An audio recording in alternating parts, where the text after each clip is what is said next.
ำเสนอผ่านสื่อเหล่านี้ไปสู่ผู้คนได้ทั่วทั้งโลก170-80 กว่าประเทศทั่วโลกทั้งหมดทุกทวีปนะไม่ว่าจะเป็นอเมริกาแอฟริกาเอเชียไม่ว่าจะเป็นออสเตรเลียหรือว่าทวีปยุโรปสามารถติดตามรับชมดีดีทีวีของเราได้แล้วก็มีญาติโยมในต่างประเทศเนี่ยโทรศัพท์เข้ามาร่วมทำบุญของเราก็มีไม่น่าเชื่อว่าคนทำมาหากินอยู่ที่ตะวันออกกลางประเทศดูไบโทรศัพท์เข้ามานะร่วมทำบุญกับทางดีดีทีวีของเรานะอันนี้คือเรื่องจริงมีหลักฐานประเทศเยอรมันประเทศออสเตรเลียประเทศอังกฤษแล้วก็ในแถบยุโรปมีหลายประเทศลาวนี่เยอะที่สุดเลยโยมทำบุญกับดีดีทีวีมากนะก็มีกัมพูชาเข้ามามาเลเซียก็มีนะฮะมาเลเซียแล้วก็ยังมีประเทศจีนหลายประเทศโยมเขาชมแล้วเขาก็โทรศัพท์เข้ามาร่วมทำบุญถึงแม้ว่าจะมีจำนวนไม่มากน้อยๆแต่นั่นเป็นเครื่องยืนยันว่าดีดีทีวีเราไม่ใช่อยู่แค่ภายในทวีปเอเชียแต่ไปถึงยุโรปแล้วก็อเมริกาแน่นอนและท่านสามารถติดตามรับชมทางอินเทอร์เน็ตนะทางอินเทอร์เน็ตได้ที่เว็บไซต์ของสถานีโทรทัศน์ดีดีทีวีของเราก็คือ www.8875fm.com นะฮะ www.8875fm.com ก็สามารถเข้าไปในอินเทอร์เน็ตแล้วเปิดเว็บไซต์นี้รับชมได้ทั้งภาพและเสียงและในปัจจุบันนี้เรามีแอปพลิเคชันติดตามรับฟังวิทยุกระจายเสียงผ่านมือถือได้ตลอด24ชั่วโมงนะแอปพลิเคชันนี้มีชื่อว่าวิทยุพระพุทธศาสนาอาเซียน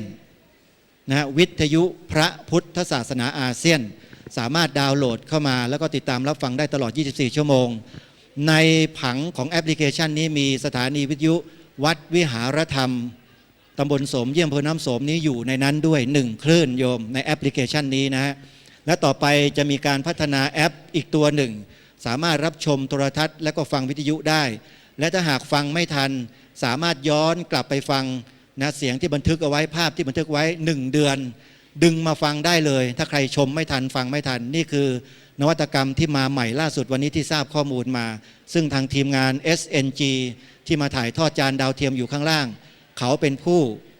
ดำเนินการแล้วก็จัดทำขึ้นเป็นการพัฒนารูปแบบขึ้นมานะให้เราติดตามรับชมได้ในขณะนี้สถานีวิทยุพระพุทธศาสนาแห่งชาตินะคลื่นต่างๆกำลังรับสัญญาณถ่ายทอดสดนะกิจกรรมของทางดีดีทีวีของเรานะโดยเฉพาะที่นี่สถานีวิทยุสพวทนะทั้งเป็นโทรทัศน์ทางอินเทอร์เน็ตด้วยนะฮะFM 93.50 เมกะเฮิรตซ์ของศูนย์วิปัสสนากรรมฐานวิหารธรรมแห่งนี้ก็กำลังออกอากาศอยู่ตั้งแต่ช่วงเช้าเป็นต้นมาแล้วก็จะออกอากาศตลอดไปทุกวันไม่เคยขาดนะโยมนะเปิดฟังได้ที่น้ำโสมแห่งนี้และก็มีคลื่นที่ลิงก์สัญญาณมาโดยตลอดก็คือที่วัดป่าจริยธรรม FM 96.50 เมกะเฮิรตซ์ของท่านพระครูสมุนิรุตนิติสาโรนะฮะเจ้าคณะตำบลท่าอะไรนะจำไม่ได้แล้วอยู่ที่จังหวัดเลยท่านได้เป็นเจ้าคณะตำบลแล้วแล้วก็เป็นพระครูฐานานุกรมล่าสุดจากการทำงานเผยแผ่พระพุทธศาสนาอย่างนี้แหละนะโยมแล้วก็ยังมีสถานีวิทยุวัดหนองกายนะวัดหนองกายที่อำเภอแม่แตงจังหวัดเชียงใหม่วัดฝายหินอำเภอเมืองจังหวัดเชียงใหม่นะที่ตำบลสุเทพ 104.50 เมกะเฮิรตซ์และก็ที่วัด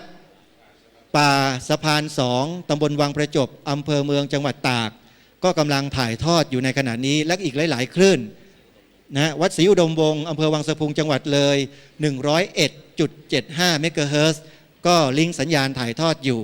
ตอนนี้ถ้าหากว่าสถานีวิทยุแห่งใดต้องการที่จะลิงก์สัญญาณถ่ายทอดสดให้กับพี่น้องประชาชนคนไทยที่นับถือพระพุทธศาสนาเราติดตามรับฟังรายการเสวนาในช่วงนี้เป็นสิ่งที่เป็นประโยชน์อย่างมากๆเลยนะญาติโยมสาธุชนก่อนจะพบกับองค์วิทยากรทั้ง3ท่านที่มานั่งอยู่ที่เวทีเสวนาตรงนี้อยากจะเกริ่นนำกับท่านผู้ชมและท่านผู้ฟังที่อยู่ทางบ้านและที่นี่สักนิดหนึ่งว่าหัวข้อที่เราจะพูดคุยกันในตรงนี้เนี่ยเป็นเรื่องที่เมื่อฟังแล้วทุกคนอาจจะเกิดความรู้สึกไม่สบายใจ ทำไมต้องพูดเรื่องนี้ด้วยเพราะเหตุว่าสิ่งที่มันเป็นเหตุเป็นปัจจัยทำให้ความเสื่อมที่เกิดขึ้นกับพระพุทธศาสนาของเรานั้นมันมีอยู่แต่ที่ผ่านมาเนี่ยเราก็มักจะนะโทษสิ่งนู้นโทษสิ่งนี้กันอยู่อย่างต่อเนื่องนะไม่ว่าจะเป็นเรื่องของคนต่างศาสนาไม่ว่าจะเป็นเรื่องของนักการเมืองไม่ว่าจะเป็นเรื่องของข้าราชการไม่ว่าจะเป็นใครก็แล้วแต่เราลืมมองตัวพวกเรากันเองวันนี้เวทีเสวนาในหัวข้อเรื่องนี้เนี่ยจะพูดแตกต่างไปจากเวทีอื่นเพราะเราจะไม่เน้นไปที่บุคคลอื่นหรือศาสนาอื่นแต่จะเน้นมาที่พวกเราชาวพุทธบริษัทวันนี้ท่านพระวิทยากรที่อยู่บนเวทีท่านได้นำหลักฐานที่องค์สมเด็จพระสัมมาสัมพุทธเจ้าตรัสแสดงไว้เกี่ยวกับเรื่องความเสื่อมและความเจริญของพระพุทธศาสนาที่มีอยู่ในพื้นที่ต่างๆของประเทศต่างๆในโลกว่า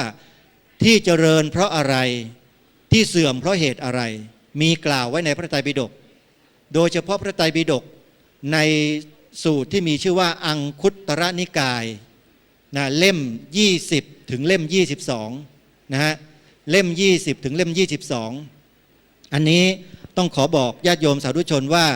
วันนี้ไม่ผิดหวังแน่เมื่อฟังเรื่องนี้แล้วเราจะได้น้อมเข้ามาใส่ตัวของเราแล้วนำไปพิจารณาดูซิว่าพวกเราชาวพุทธไม่ว่าจะเป็นพระสงฆ์สามเณรอุบาสกอุบาสิกาและคฤหัสถ์ญาติโยมโดยทั่วไปที่ประกาศตนเองว่าพุทธังสรณังคัจฉามิธัมมังสรณังคัจฉามิสังฆังสรณังคัจฉามิเนี่ยเราเป็นส่วนหนึ่งที่ทำให้ศาสนาพุทธนี้เสื่อมหรือเปล่าและเราคือส่วนหนึ่งที่ทำให้ศาสนาพุทธนี้เจริญรุ่งเรืองหรือเปล่ามันอยู่ที่พวกเราใช่หรือไม่หรือว่าเป็นเพราะคนอื่นเป็นเพราะศาสนาอื่นหรือเปล่าวันนี้มีคำตอบชัดเจนด้วยนะพระอาจารย์ท่านจะได้มายกหลักฐานทางพระบาลีมานำเสนอต่อพวกเราเพื่อไม่ให้เป็นการเสียเวลาแนะนำวิทยากรและมาพูดคุยกันในเรื่องนี้เลยนะโยมนะท่านแรกที่นั่งอยู่ใกล้อาตมาภาพนี่ไม่ต้องแนะนำมากแล้วท่านเป็นเจ้าสำนักของศูนย์วิปัสสนากรรมฐานวิหารธรรมของพวกเรากันนี้เองนะท่านมีความรู้ความสามารถทางด้านภาษาบาลีเป็นครูบาอาจารย์สอนบาลีใหญ่แล้วก็ศึกษาพระไตรปิฎกไม่ว่าจะเป็นพระบาลีอัตถกถาดีกาคันถีโยชนาศรัทธาวิเศษศึกษามาจนครบถ้วนกระบวนความอาตมาภาพถามอะไรท่านไม่มีอะไรที่ท่านตอบไม่ได้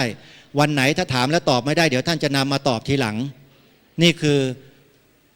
พระภิกษุรูปหนึ่งที่ทำหน้าที่ทั้งภาคปริยัติและภาคปฏิบัติที่กำลังพาญาติโยมทำอยู่ในปัจจุบันพระอาจารย์มหาสมปองมุทิโตสาธุดังๆต้อนรับท่านครับสาธุพระอาจารย์นมัสการท่านที่สองถัดไปจากพระอาจารย์มหาสมปองรูปนี้ท่านอยู่ที่กรุงเทพนะฮะท่านเป็นครูบาอาจารย์สายพระอภิธรรมจบอภิธรรมบัณฑิตสอนนักเรียนนักศึกษาที่มีความสนใจด้านพระอภิธรรมท่านมีลีลามีวิธีการในการสอนนักเรียนอย่างได้เป็นผลสำเร็จแล้วก็นักเรียนก็มีความรู้ความสามารถไปหลายคนจบไปเยอะ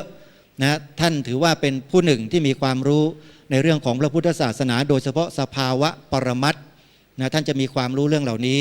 อาตมาภาพเองก็ถือว่าเป็นส่วนหนึ่งของครูบาอาจารย์สายพระอภิธรรมเหมือนกันเรียนจบพระอภิธรรมมาถึงแม้ว่าจะยังไม่ได้รับใบประกาศนียบัตรชั้นสุดท้ายก็ตามแต่ก็ได้เรียนจนจบนะแต่ว่ายังไม่สอบเพราะว่ายังไม่อยากจะเป็นครูบาอาจารย์สายพระอภิธรรมโยมไม่งั้นเดี๋ยวจะต้องถูกล็อกคอไปสอนอีกถ้าสอนหนังสือแล้วจะมาทำงานแบบนี้ไม่ได้ก็เลยต้องมาทำหน้าที่ตรงนี้เดี๋ยวไว้สอบทีหลังตอนสักอายุ99นะโยมเนาะ ดีไหมโยมดีก็สาธุสินี่แปลว่าโยมนี่ใจร้ายมากเลยไม่ให้อาตมาสอบเนี่ย สอบเดี๋ยวสอบโยมไม่ต้องห่วงหรอก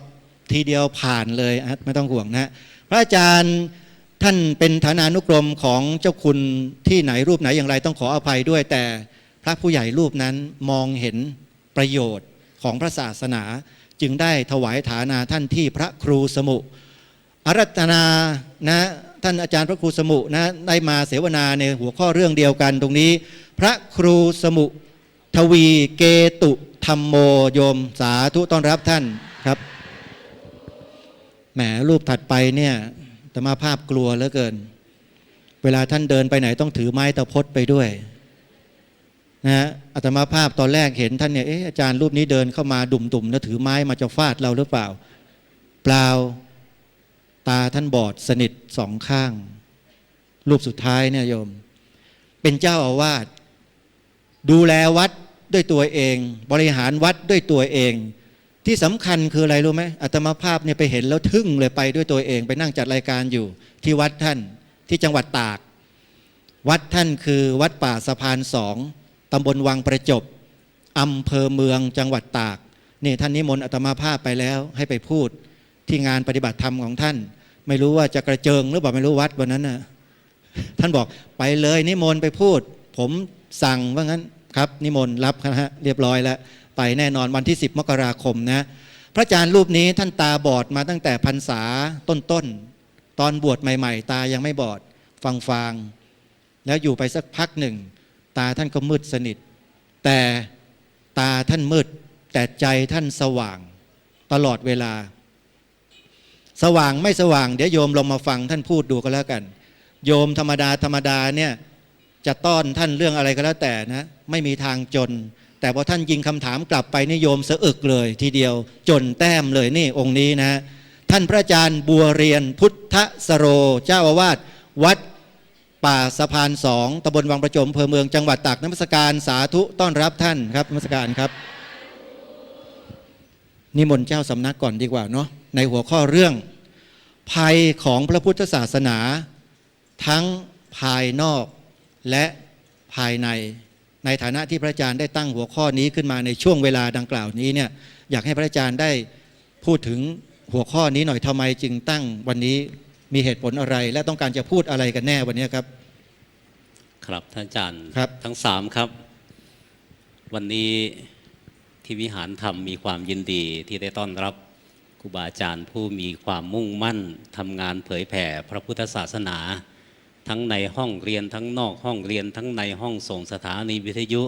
ทั้งระหกและเหินจาริกตามพระพุทธเจ้าพระเจ้าเคยจางริกไปเผยแผ่ที่ไหนเราก็ทำอย่างนั้นเหมือนกันวันนี้ประเด็นที่จะพูดคุยกันเนี่ยน่ากลัวเพราะคำว่าภัยเนี่ย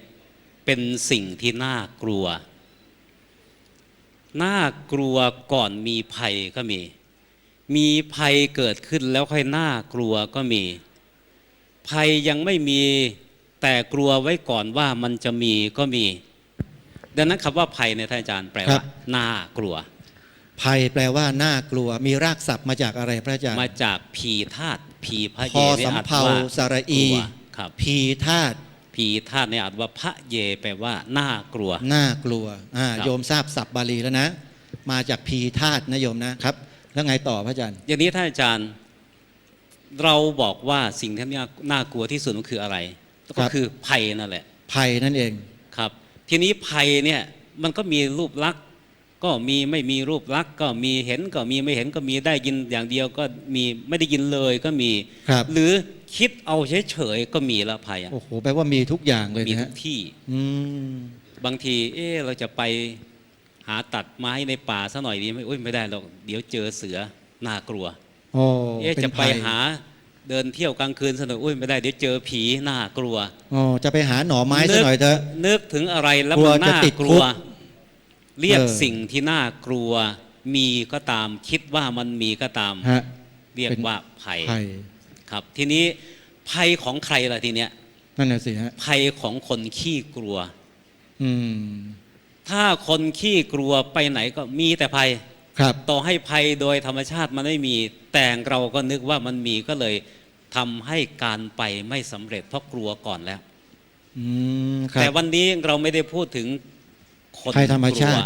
ไม่ได้พูดถึงภัยธรรมชาติน้ำท่วมไฟไหม้พายุฝนอะไรไม่ได้พูดแต่พูดถึงภัยของพระศาสนาเนี่ยตรงนี้พระอาจารย์ผมเมื่อเปรียบเทียบอย่างนี้นะพระศาสนามีภัยแสดงว่าพระศาสนานี่ขี้กลัวสิเนี่ยน่าคิดนะก็เพราะว่าภัยของใครของคนขี้กลัวครับแล้วพระศาสนาเองก็ขี้กลัวหรือจึงมีภัยหรือว่าคนอยู่ในศาสนาเนี่ยเป็นคนขี้กลัว ก็เลยคิดเหมาไปว่าพระศาสนาเนี่ยมีภัยหรือเปล่าเนาะสงสัยอยู่เหมือนกันนะ ฮะ เนาะดังนั้นรวมว่าอย่างนี้อะไรที่น่ากลัวเรียกว่าภัยหมด ถามว่าภัยขององค์ประกอบพระศาสนาท่านอาจารย์พระศาสนาประกอบด้วยองค์สามใช่ไหม ครับ หนึ่งพระพุทธเจ้าผู้เป็นต้นบัญญัติพระศาสนา ครับ สอนเอาไว้สองหลักธรรมคำสอนของพระพุทธเจ้าสามพระสงฆ์ที่บรรลุแล้วก็มียังไม่บรรลุแล้วก็มี ครับ นี่องค์ประกอบสามอย่างเนี่ยเรียกว่าพระพุทธศาสนา ครับ เพราะมีคำที่พระพุทธเจ้าสอนไว้ให้พระสงฆ์ปฏิบัติตาม ครับ เดี๋ยวถามหน่อยครูบาอาจารย์ทุกรูปครับ คิดว่าพระพุทธเจ้ากลัวไหม กลัว กลัว ไหม นั่นกลัวนี่คิดนู่นคิดนี่แล้วรู้สึกโอ๊ยพระพุทธเจ้ากลัวไม่กล้าไป อืม พระพุทธเจ้ากลัวว่าคนจะไม่มาวัดพระพุทธเจ้าเนี่ยกลัวว่าคนจะไม่มานับถือศาสนากลัวว่าพระจะว่ายากสอนยากคิดว่าพระพุทธเจ้าจะกลัวสิ่งเหล่านี้ไหม ต้องให้รูปสุดท้ายตอบก่อนพระอาจารย์บุญเรียน อาจารย์โบเรียน รูปเนี้ยท่านตอบได้ เพราะองค์นี้ยังรู้ข้างใน ใช่ฮะลึกมากเลยองค์เนี้ย อ้าวว่าไงครับ สำหรับผมนี่ก็เรียกว่าหลับหูหลับตาตอบ ไหนลองหลับหูให้ดูหน่ ห อ ลั ยสิ หู หลับหูนะครับ คือ ถ้าหลับลงไปแล้วคนก็ไม่รู้ว่าหลับหรือไม่หลับ อืม แต่ถ้าหลับตาเขาก็จะรู้ว่าเราหลับ ฮะ อ๋อ เพราะฉะนั้นบางสิ่งหลับแล้วเขาก็ไม่รู้ เออบ างทีผมนั่งหลับเขานึกว่าผมนั่งสมาธิ เออ เพราะเหมือนกัน ครับ เดาใจยาก มันเดาใจยากครับ อืมตอบยังไงพระอาจารย์บุญเรียน พระพุทธเจ้ากลัวหรือไม่กลัว กลัวภัย คือพระพุทธเจ้าได้กำจัดความกลัวไปสิ้นไปซะแล้วครับสำหรับพระพุทธเจ้า อ่า ไม่มีอะไรที่น่ากลัวสำหรับพระพุทธเจ้าเลย อ๋อ ไม่ว่าในมนุษย์และเทวโลกพรหมโลกจะทำให้พระพุทธเจ้าสะดุ้งขนพองสยองกล้าวไม่มีครับ ไม่มีเลย ไม่มีครับ พระอาจารย์ เชื่อมั่นมาก พระ ว่า ครู ไม่มี พระอาจารย์พระ ไม่ ครู มี ส ครับ มุทวี ท่าน มี อา แน จาร ว ย์ คิดยังไงจะเสริมอะไรตรงนี้หรือว่าจะตอบตรงกันข้ามอาจารย์ฮะ ครับ ผมมีแล้วครับอาจารย์ แต่ผม ครับ จะตอบแบบลืมตาตอบครับ ก็แซวกันนิดหนึ่งโยมก็ถ้าพูดถึงหลักเขาเรียกว่าหลักธรรม พระพุทธองค์นั้นละกิเลสได้ความกลัวมันมีอยู่หลักอยู่ตัวหนึ่งก็คือโทสะโทสะคือความโกรธคือความกลัวพระพุทธเจ้าของเราเนี่ยละโทสะได้ฉะนั้นภัยต่างๆ ที่เกิดขึ้นพระองค์ได้กำจัดไปหมดแล้ว นะแต่ก็ถือว่าพระองค์ก็คงจะตอบเหมือนกันนะครับว่าคงไม่กลัว คง ครับผม แน่ แน่ๆไม่กลัว ๆ แน่ๆครับ ไม่ บอก กลัว พระเจ้าไม่กลัว ครับ แน่นอน คำตอบผมก็อัน ครับ เดียวกันนะครับ เพราะว่าผมไม่รู้จะตอบยังไงก็ต้องตอบครูบาอาจารย์ที่ท่านเป็นผู้รู้แหละครับผม ครับ หมายความว่ากิเลสเป็นเหตุให้กลัว ครับ ไม่มีในพระพุทธเจ้าทุกพระองค์ ครับผม อืม เอาละทีนี้ถามต่อมา ฮะ พระพุทธเจ้าเป็นองค์ประกอบหนึ่งในศาสนานี้ ไม่กลัว พระพุทธเจ้าไม่กลัวภัยใด ๆ ทั้งนั้น เพราะข้ามภัยในวัฏสงสารไปได้แล้ว ครับ ถึงนิพพานแล้ว อืม ทีนี้ถามพระองค์ประกอบศาสนาที่สองพระธรรมคำสอนของพระพุทธเจ้าทั้งหมด 84,000 พระธรรมขันธ์เนี่ยคิดว่าพระธรรมเหล่านั้นกลัวภัยไหมครับ ก็ต้องพระอาจารย์บัวเรียนตอบไปแหละครับเนี่ย อ่า ปกตินี่ไม่เคยเห็นว่าพระธรรมเนี่ยเป็นเครื่องกำจัดภัยได้จริง ว่างั้นที่เราสวดนะ อ๋อ พระธรรมนั้นกำจัดภัยได้จริง ถ้าเรามีพระธรรมในหัวใจ ความสะดุ้งความหายกลัว ความสะดุ้งความกลัวก็หายไป ขนาดกลัวผีนะครับ คิดว่าธัมโมธัมโมธัมโมยังหายกลัวเลย โอ้ค แต่ รับ ก่อนผมเป็นเด็กเนี่ยจะเดินเข้าไปวัดเนี่ยเขาบอกว่าที่วัดผีเยอะ อ่า ฮะ ผมก็ไม่อยากจะบวชสาเหตุที่บวชเนี่ยพ่อบังคับเฉยๆหรอก โอ้ ถึงได้บวช แต่พอมาบวชว่าเน้นไม่ต้องกลัวผี เพราะว่าท่องชื่อพระพุทธเจ้า ชื่อพระธรรมแล้วมันหายกลัว โอ้ ผมก็ท่องธัมโมพุทโธธัมโมหายไปเลยครับ หายเลย นี่ขนาดกิเลสยังไม่หมดยังหายกลัวผีเลย พระธรรมแปลว่าไม่กลัว โอ้ยท่านมองไม่เห็นเฉยๆที่ไม่กลัวเนี่ย เอ้าก็บอกแล้วถ้าพระธรรมอยู่ที่ไหน ความกลัวก็หายไปครับ เออ ไม่ว่าจะบอดหรือจะตาสว่างก็หายหมดเหมือนกัน ครับ ขนาดผีมาหลอกผมนี่ หลายตัวเขาเลิกหลอกไปเลย เพราะมองไม่เห็น เพราะว่ามัน แล้ว เบื่อ เรา ที่จะหล เรา อก รู้ได้ไงว่ามันผีที่มาหลอกเราอะ ฮะ คิดว่าทำไมต้องคิดว่าเป็นผีที่หลอกอะ เอ้าวันนั้นเหตุการณ์เกิดขึ้นจริงครับ เอา เอาว่ามาเลยฮะ เหตุการณ์เอา ที่โดนผีหลอกนะ อืม เออ วันนั้น โยมคนหนึ่งโดนผีสิงจากปากใต้ อ๋อ ครับ เขามาที่วัดผมก็คุยบอกว่าเนี่ยอาตมาไม่มีคาถาไล่ผีหรอกแต่ถ้าเราก็ไม่รู้จะไล่ใครได้ อืม แต่เราจะช่วยได้คือพระในเมตตาทั้งผีทั้งคนทำไมเป็นผีต้องมาเข้ามาเบียดเบียนคนเดี๋ยวก็ผีก็ลงนรกเป็นบาปเป็นกรรมอีกออกซะ ฮะ เดี๋ยวพาโยมทำบุญให้ อ๋อ ตัวนั้นพอโยมทำบุญให้อุทิศให้ผีสาธุออกไปเลยครับ โอ้ อีกตัวที่สองเข้ามา มาไงอีก หลายตัว เข้ามาสิงคนเดิมคนปากใต้นะครับ เข้ามาบอกหลวงพ่อเขาโยนนำเนี่ยเอ้าปากใต้ทำไมพูดอีสานน่ะมาจากหน้องค่ายครับ เจอผีหนองคาย ก็ทดลองว่าผีมันจะหลอกจริงเปล่าวะเองเป็นผีที่ไหน เป็นผีหน้องคายครับ อืม เออ เส ผี ร็จ หน้อง เล คาย ยเสร็จอาจารย์โบเรียนเลย ครับ เอ้าเขาว่าผีบอกเลขได้ถึกแม่นบอกเฮ้ยเมนหรือมีวะท่านเนี่ยผมเป็นสิ่งนี้ผมก็อยากถ้าเจ้าบ่บอกเลขบอกหวยผู้ใดสิไปให้เจ้าได้กิน มีแต่คนทุกข์คนยากทั้งมันคือบ่ไปสิงบุญคนรวยๆพุ่น อืม ผีคือโง่ตายไม่แท้เอ้าบ้านนอกเลยเขาอยากถ้าเจ้าอยากได้หยังก็บอกเขาตีเด็กโยจัก2 ตัว อ๋อเนี่ย มัน ผีหลอกว่าบอกหวย ครับ นี่เหรอ ผีบอกเลยครับ อืม วันนี้30เด้อ อ๋อ พอบอกปั๊บนี่ครับเอาละเอาเขาเอาน้ำเอาอาหารให้กินนะครับ กินเสร็จ งวดนั้นไม่ถูกสักคนเลย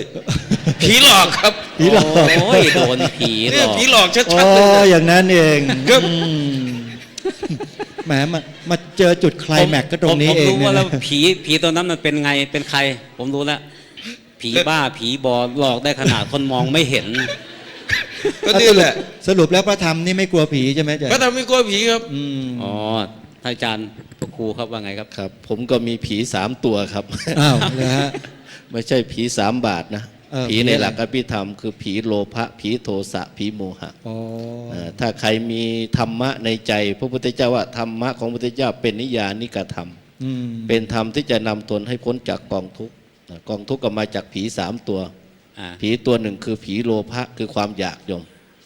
มีธรรมะหายมาฟังธรรมะวันเนี้ยฟังธรรมะอาจารย์มหาสมปอง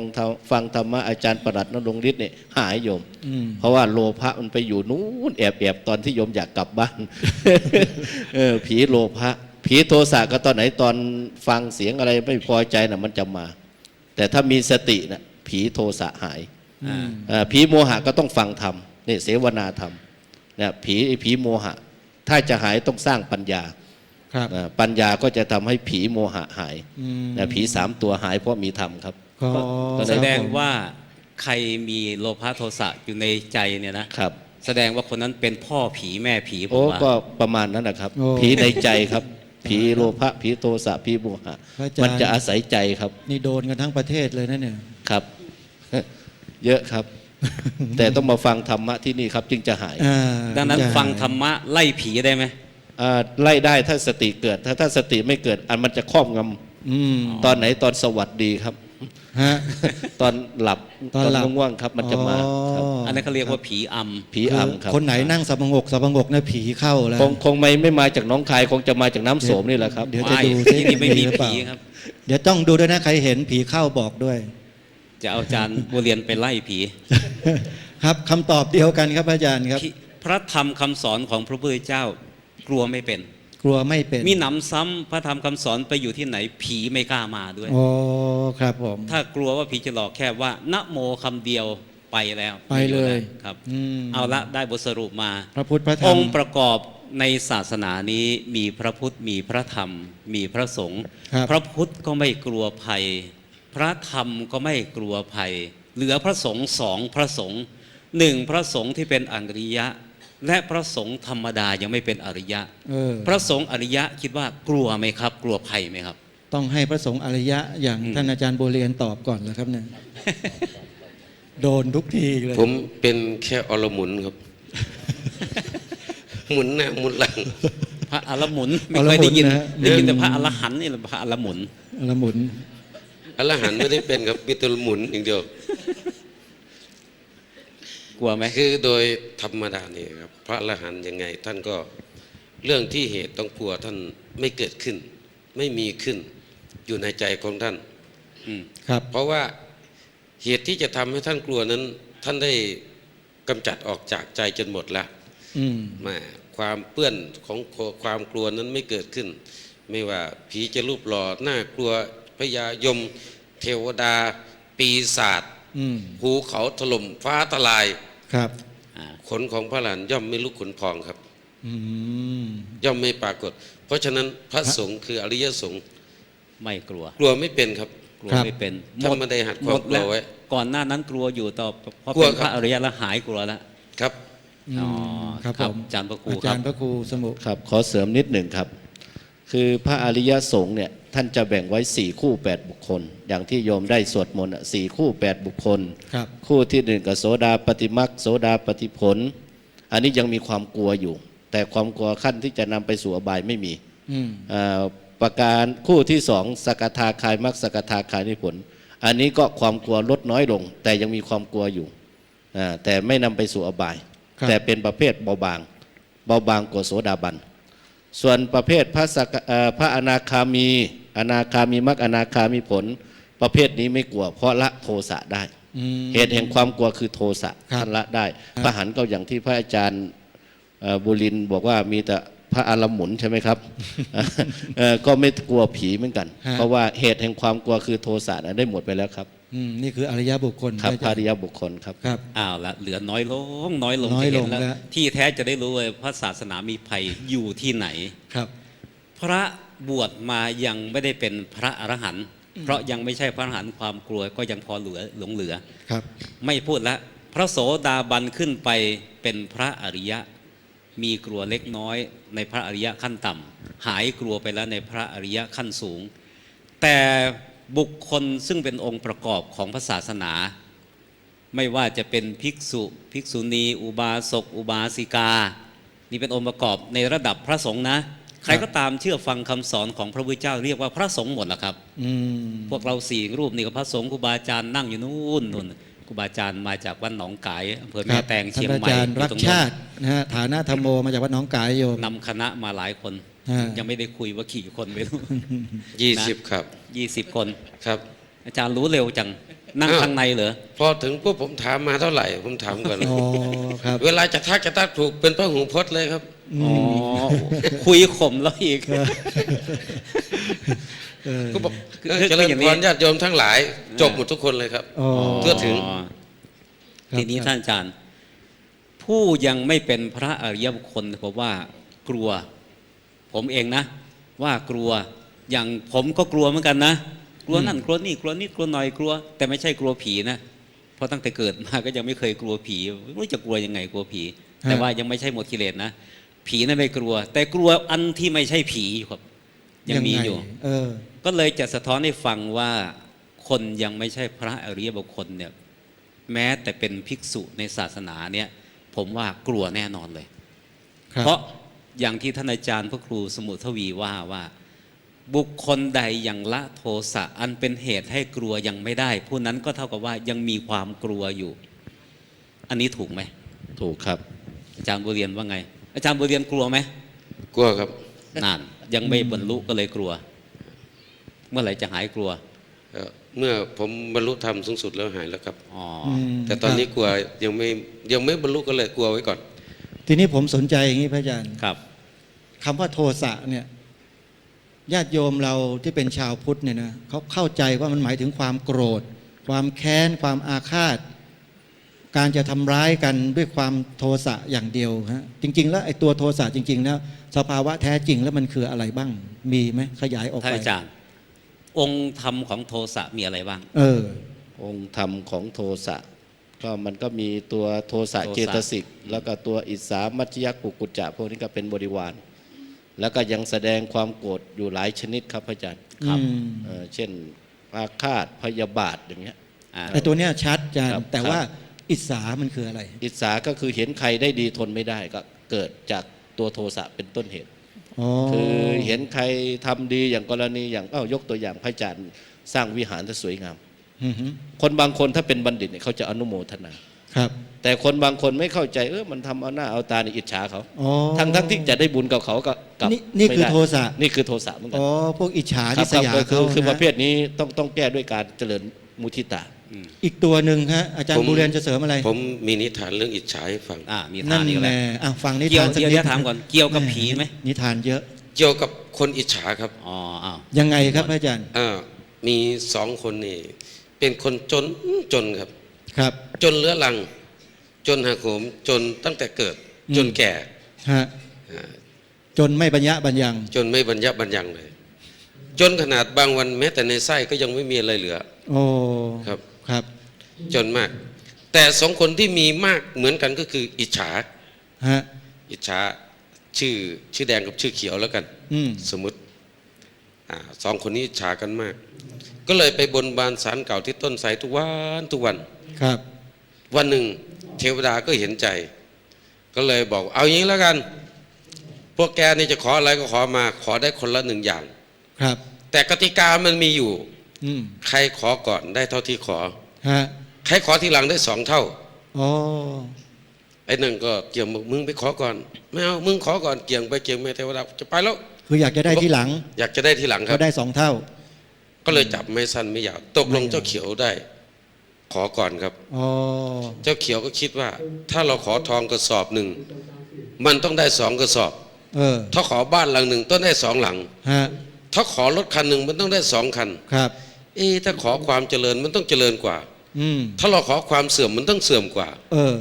เราอย่าขอความเจริญขอความชิบหายดีกว่า เออ เอา มันจะได้ชิบหายกว่า เออ ครับครับ อิจฉาเขาครับ โอ้โห ฉลาดนะครับ โอ้ท่านอาจารย์โบเรียนผมอย่าทำให้ผมหัวเราะมาก ฉ นะ ลา ไม่ ด ดี เหมือนกันนะเนี่ย เสร็จแล้วก็เลยเข้าไปบอกไปขอทีละคน เสื้อเขียวก็คิดว่าเทวดา คนขอก่อนได้เท่าที่ขอใช่ไหมใช่คนขอทีหลังได้สองเท่าใช่ไหมใช่ อืม ยืนยันนะยืนยัน ถ้างั้นขอฉันตาบอดข้างหนึงเถอะ เอาเปลี่ยนใหม่ดีกว่ามึงบอก เออ ไม่เปลี่ยนละคิดดีแล้วคิดดีแล้ว ฮะ มั่นใจนะ ฮะ มั่นใจนะหน้าตาบอดข้างหนึ่งนะ เออ ได้สมหวังเลย ได้เทวดาเพียง ตาบอด ตาบอดข้างหนึ่ง เออ ยิ้มแฉ่งออกมาเลยดีใจ ครับ เกิดมาเป็นคนตาบอดข้างหนึ่งดีใจ ไอ้แดงมึงต้องสองข้างแน่นอน ครับ คิดไว้อย่างนี้เจ้านี่ก็มาเลยอันนั้นบอกว่ามึงขออะไร ไม่บอกอยากได้ไปขอเองสิ เออ โอ้มึงไม่ต้องกลัวหรอกกูสองเท่า ครับ ขออะไรครับ มันก็มาบอกเทวดากติกาว่าไงนะคนขอก่อนได้เท่าที่ขอ คนขอที่หลังได้สองเท่า ฮะ ยืนยันนะยืนยัน ยืนยัน เทวดาบอกยืนยัน ถ้างั้นเอาขอเหมือนไอ้เขียวมึงเฮ้ยเปลี่ยนใหม่ดีกว่ามึงบอกไม่ต้อง เทวดาอย่าเบี้ยวทีกติกายังไงก็อย่างนั้น ครับ เอาอย่างอื่นไม่ดีกว่า ไม่เอาเหมือนไอ้เขียวมัน เออ แต่ต้องสองเท่า เออ เทวดาก็เลยเพียงได้สองเท่าเลยครับ ฮะ เห็นไหมเนี่ยความอิจฉานำความเสื่อมมาทั้งตนเองและคนอื่นครับ โทสะเหมือนกัน ครับ แหม แล้ว สา ตก ธุ ลง ฮะ คนนั้นตาบอดสองข้างเลย ครับ ฮะอืมอ้าวอาจารย์ เหลืออุทธ ครับ ก็ อุทธัจ มี จะ ครับมันมีตัวมัจฉริยะด้วย ฮะมัจฉริยะ มัจฉริยะที่ไม่ทำบุญทำทานก็กลัวหมดครับ ก็หนีอะสิ ฉะนั้นพุทธเจ้าจึงบอกว่า คนจะหายความกลัวจากความตนีต้องให้ อ๋อ เขาเรียกว่าคนชนะอะไรชนะความตนีด้วยการให้ ครับครับ ครับผม ม อย่างวันนี้ผมก็มาให้นะครับ มาให้ ไม่ได้มาพูดอย่างเดียว ฮะ ทำบุญห้องน้ำ1 ห้องครับ อ้าวสาธุ สาธุ นายโยมสาธุ กลัวอะไรรู้ไหมพระอาจารย์กลัวความตนีมันจะครอบงำจิต โอ้โหดี แต่ไม่ าก อิจฉา ลยะ เหมือนท่าน2 เท่านะครับ ครับ ถ้า2 เท่าเนี่ยเสร็จเลยครับ เสร็จเลย เสร็จเลยครับ เออ อยากฟังเรื่องนิทานเรื่องตนีไหมล่ะ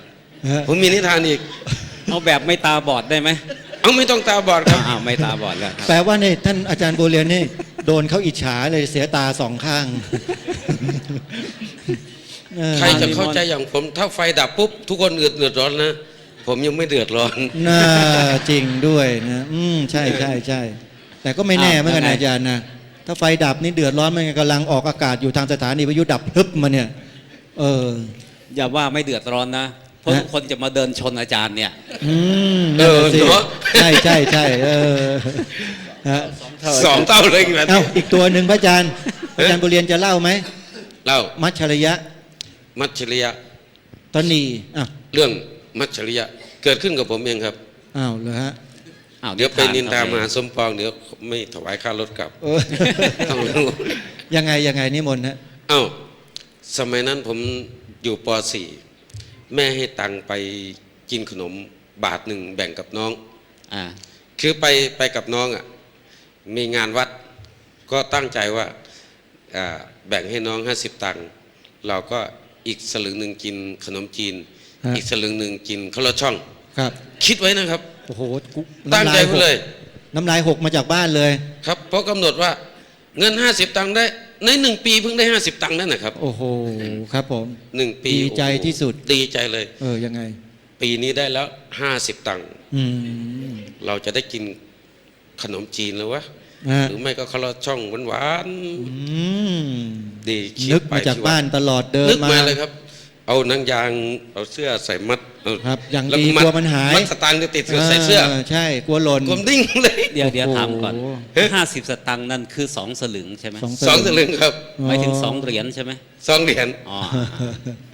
มัดติดกับเสื้อเลย กะ กลัว ว่ายัง มัน ไง หาย กะว่ายังไงวันนี้ไม่พลาดแน่ ก็ไม่พลาดเนี่ย ครับพอไปถึงร้านแล้วเป็นยังไง พอไปก็เดินดูร้านนี้ข้าวลอดช่อง ร้านนั้นขนมจีน อืม คิดไว้เรียบร้อยแล้วตอนยิ่งยังไม่หิว เดี๋ยวสายๆหน่อยมากิน โอ้ ก็เดินไปโฆษกเขาประกาศครับ ครับ ขอเชิญท่านสาธุชน ร่วมกันสร้างศาลาการประเรียน อืม เราก็บอก ฮะ ทำน้อยก็ได้บุญ เออ ทำมากก็ได้บุญ โอ้ ใครจะทำเล็กทำน้อยก็สามารถร่วมกันสร้าง คนนั้นก็ได้บุญ อืม เราก็บอกเราก็เฉยไม่สนใจเพราะจะกินขนมจีน การทำบุญนำทานหน้าที่ของผู้ใหญ่ไม่ใช่หน้าที่เด็กของเรา นึ นึ กในใจอย่างนั้น ครับนึกในใจ อ๋อครับ เขาบอกว่า คนเราที่เกิดมาจน เพราะเป็นคนไม่เคยให้ทาน อืม ปีหนึ่งเราได้เพิ่งได้50 ตังค์เนี่ยแสดงว่าเรามันจน เราไม่เคยทำบุญให้ทานมา ไม่เคย ก่อน ทำบุญเลยครับตั้งแต่เกิดมาเนี่ย เดี๋ยว เชื่อ ขอ โคศกเลย ขอเสริมนิดหนึ่งได้ไหม ครับ อาจารย์เขาพูดอยู่คำหนึ่งว่า คนจนไม่ให้ทานเพราะกลัวหมด ครับ บัณฑิตชนให้ทานก็กลัวจน นั่นแหละเขา ครับ บอกว่าขนมจีนปีที่แล้วก็กินชามนึงแล้วนะ อืม เขาแล้วช่องก็ได้กินชามนึงแล้ว เออ แต่ทำบุญแล้วไม่เคยทำ อืม คิดตุ้งๆตามๆไม่เป็นไรโตมาหาเงินได้ก็ทำไม่ทำอะตั้งใจก็เดินต่อ อืม โคศกพูดต่อนะครับ เขาบอกว่าการให้ทานเนี่ยเหมือนกับการเข้าสู่สงคราม โอ้ คนขี้ขาดตาขาวมันทำไม่ได้หรอก เออแหมเผอิญเด็กชายโบเรียนนี่นักเลง มันก็ว่า ซะ เรา ด้วย เนี่ย ว่าเราอีก ว่าเราอีก เออ จริงหนู เออ เราแค่นี้เราทำไม่ได้ อืม คนขี้ขาดคนกลัวจนคนกลัวลำบากให้ไม่ได้ เออ แต่คนกล้าหาญชาญชัยเท่านั้นถึงจะทำได้ เป็นยังไง เห็นไหมทหารน่ะมันสู้สู่สงคราม มันกลัวตายไปไม่ได้ โอ้ครับ เพราะฉะนั้นคนขี้ขลาดคนตรีนี่ทำไม่ได้หรอก อืม เราก็คิดเนาะ ครับ คิดไปเลยครับ คิดเปลี่ยนเราเคยกินแล้วนะข้าวลอดช่อง ปีที่แล้ว เออ ปีที่แล้วก็ขนมจีนก็เคยกินแล้วถ้วยหนึ่ง อืม แต่ว่าทำบุญเราไม่เคยทำ เออ ตั้งแต่เกิดไม่เคยทำมาเลย ครับ เราเกิดมาจนก็เพราะว่าไม่เคยทำนี่แหละ อืม เดินไปเลยครับเดินใจก็เต้นตุบตับ ตุบตับตุบตับอ๋อ ให้ไม่ให้ สู้ ไม่ให้ เขาเรียกว่าสู้กันแบบสุด โอ้ต่อสู้มันมาเดินไปแล้วกลับมานั่งคิดอีก ๆอืมโอ้กลับมาอีกเหรอฮะ กลับมานั่งคิดอีก คิดว่าไง เพราะว่าถ้าเราให้แล้ววันนี้เราจะกินอะไร โอ้ ไอ้ที่ตั้งไว้ทั้งปีก็ไม่ได้กิน ก็ต่อสู้กันอยู่นานไป ตัดสินใจเลยครับ เอาเงิน50 ตังค์นั้นหย่อนเข้าไปในบาทก็ในบาทที่โฆษกเขาถือไว้นะครับ โฆษกประกาศเลยเด็กชายบุเรียน ร่วมทำบุญสร้างศาลา50 ตังค์ โอ้ โอ้โหดีใจมากเลยปีติมันอิ่มใจเลย ครับ โยมไม่สาธุลูก สาธุ ไม่ใช่ทำได้ง่ายๆนะ50 ตังค์ เออ โอ้ต่อสู้ครึ่งวันนั่นแหละ นี่คือความตระหนี่ ครับ เจอมาจากตัวเองเลย ครับ เออ อย่างโยมเนี่ยถ้ามี200มาทำ100เดียวทำครึ่งหนึ่งกันนะ นั่นน่ะสิ ครับสู้ผมไม่ได้ อ่า ผมหมดตัวเลยวันนั้น นั่นเห็นไหม แล้วกลับมาบ้านก็มีกินข้าวกับน้ำปลา เออ วันนั้นน่ะ แต่อิ่มใจไม่มันเป็นความสุขที่จำได้ไม่ลืมเลย ครับเลยเอามาเล่าให้ฟังแล้วเล่าฟังอีก ครับ เล่าเมื่อไหร่ศาลาก็หาตึงเมื่อนั้น นี่มัจฉริยะนี่ครับโอ้โหต่อสู้ยากมากเลย ครับ ครับมันกลัวมาก อืม กลัวอด ครับนี่คือโทสะอีกตัวหนึ่งพระอาจารย์อีกตัวหนึ่งอ่ะ อีกตัวหนึ่งก็คือตัวลำคาญใจ มันคืออะไร ก็คือกุกุจจะเป็นตัวประเภทนิวรณ์กั้นความดี ครับ กั้นความดียังไงอย่างกรณีเขาประกาศว่าวัดวิหารธรรม มีการจัดปฏิบัติธรรมตั้งแต่วันที่ 14 จนถึงวันที่ ฮะ 19 บุคคลใดสนใจมาประพฤติปฏิบัติมาฟังธรรมจากครูบาอาจารย์ที่หลากหลายมา ครับ บางคนลืมวัน อ่า ไปเที่ยวครับ ครับ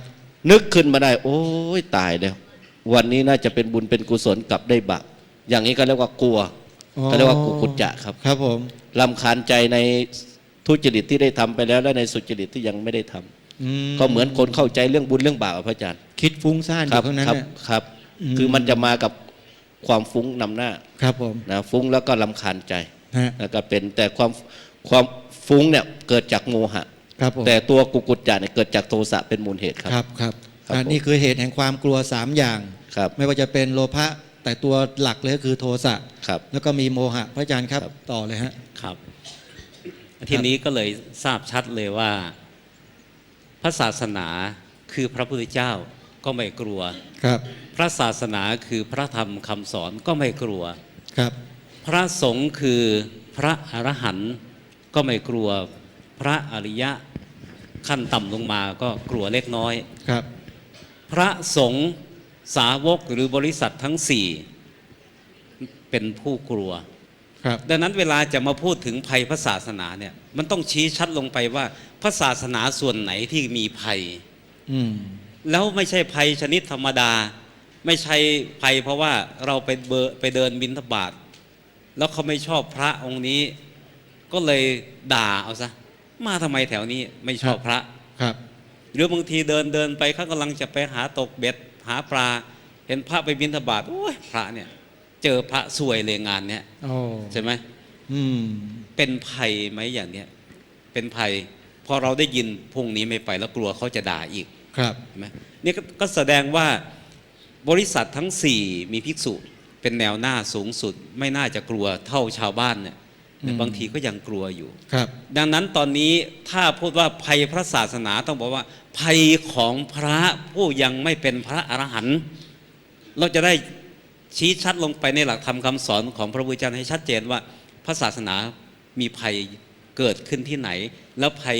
ส่วนไหนของพระศาสนา3 ส่วนเนี้ย ครับ ชัดนะครับอาจารย์ชัดนะ อืม ดังนั้นจึงจะชี้ชัดลงไปว่า เวลานี้คนที่กลัวภัยของศาสนาอยู่ ล้วนแต่เป็นพระธรรมดาเหมือนพวกเรา ครับ ล้วนแต่เป็นบริษัททั้ง4เนี่ยน่ากลัวอยู่ จึงจะมาเสนอหลักธรรมคำสอนของพระพุทธเจ้า เฉพาะคนที่กลัว ครับ คนไม่กลัวก็ไม่ต้องกล่าวถึงแล้ว ภัยของพระศาสนาจึงหมายถึงภัยของ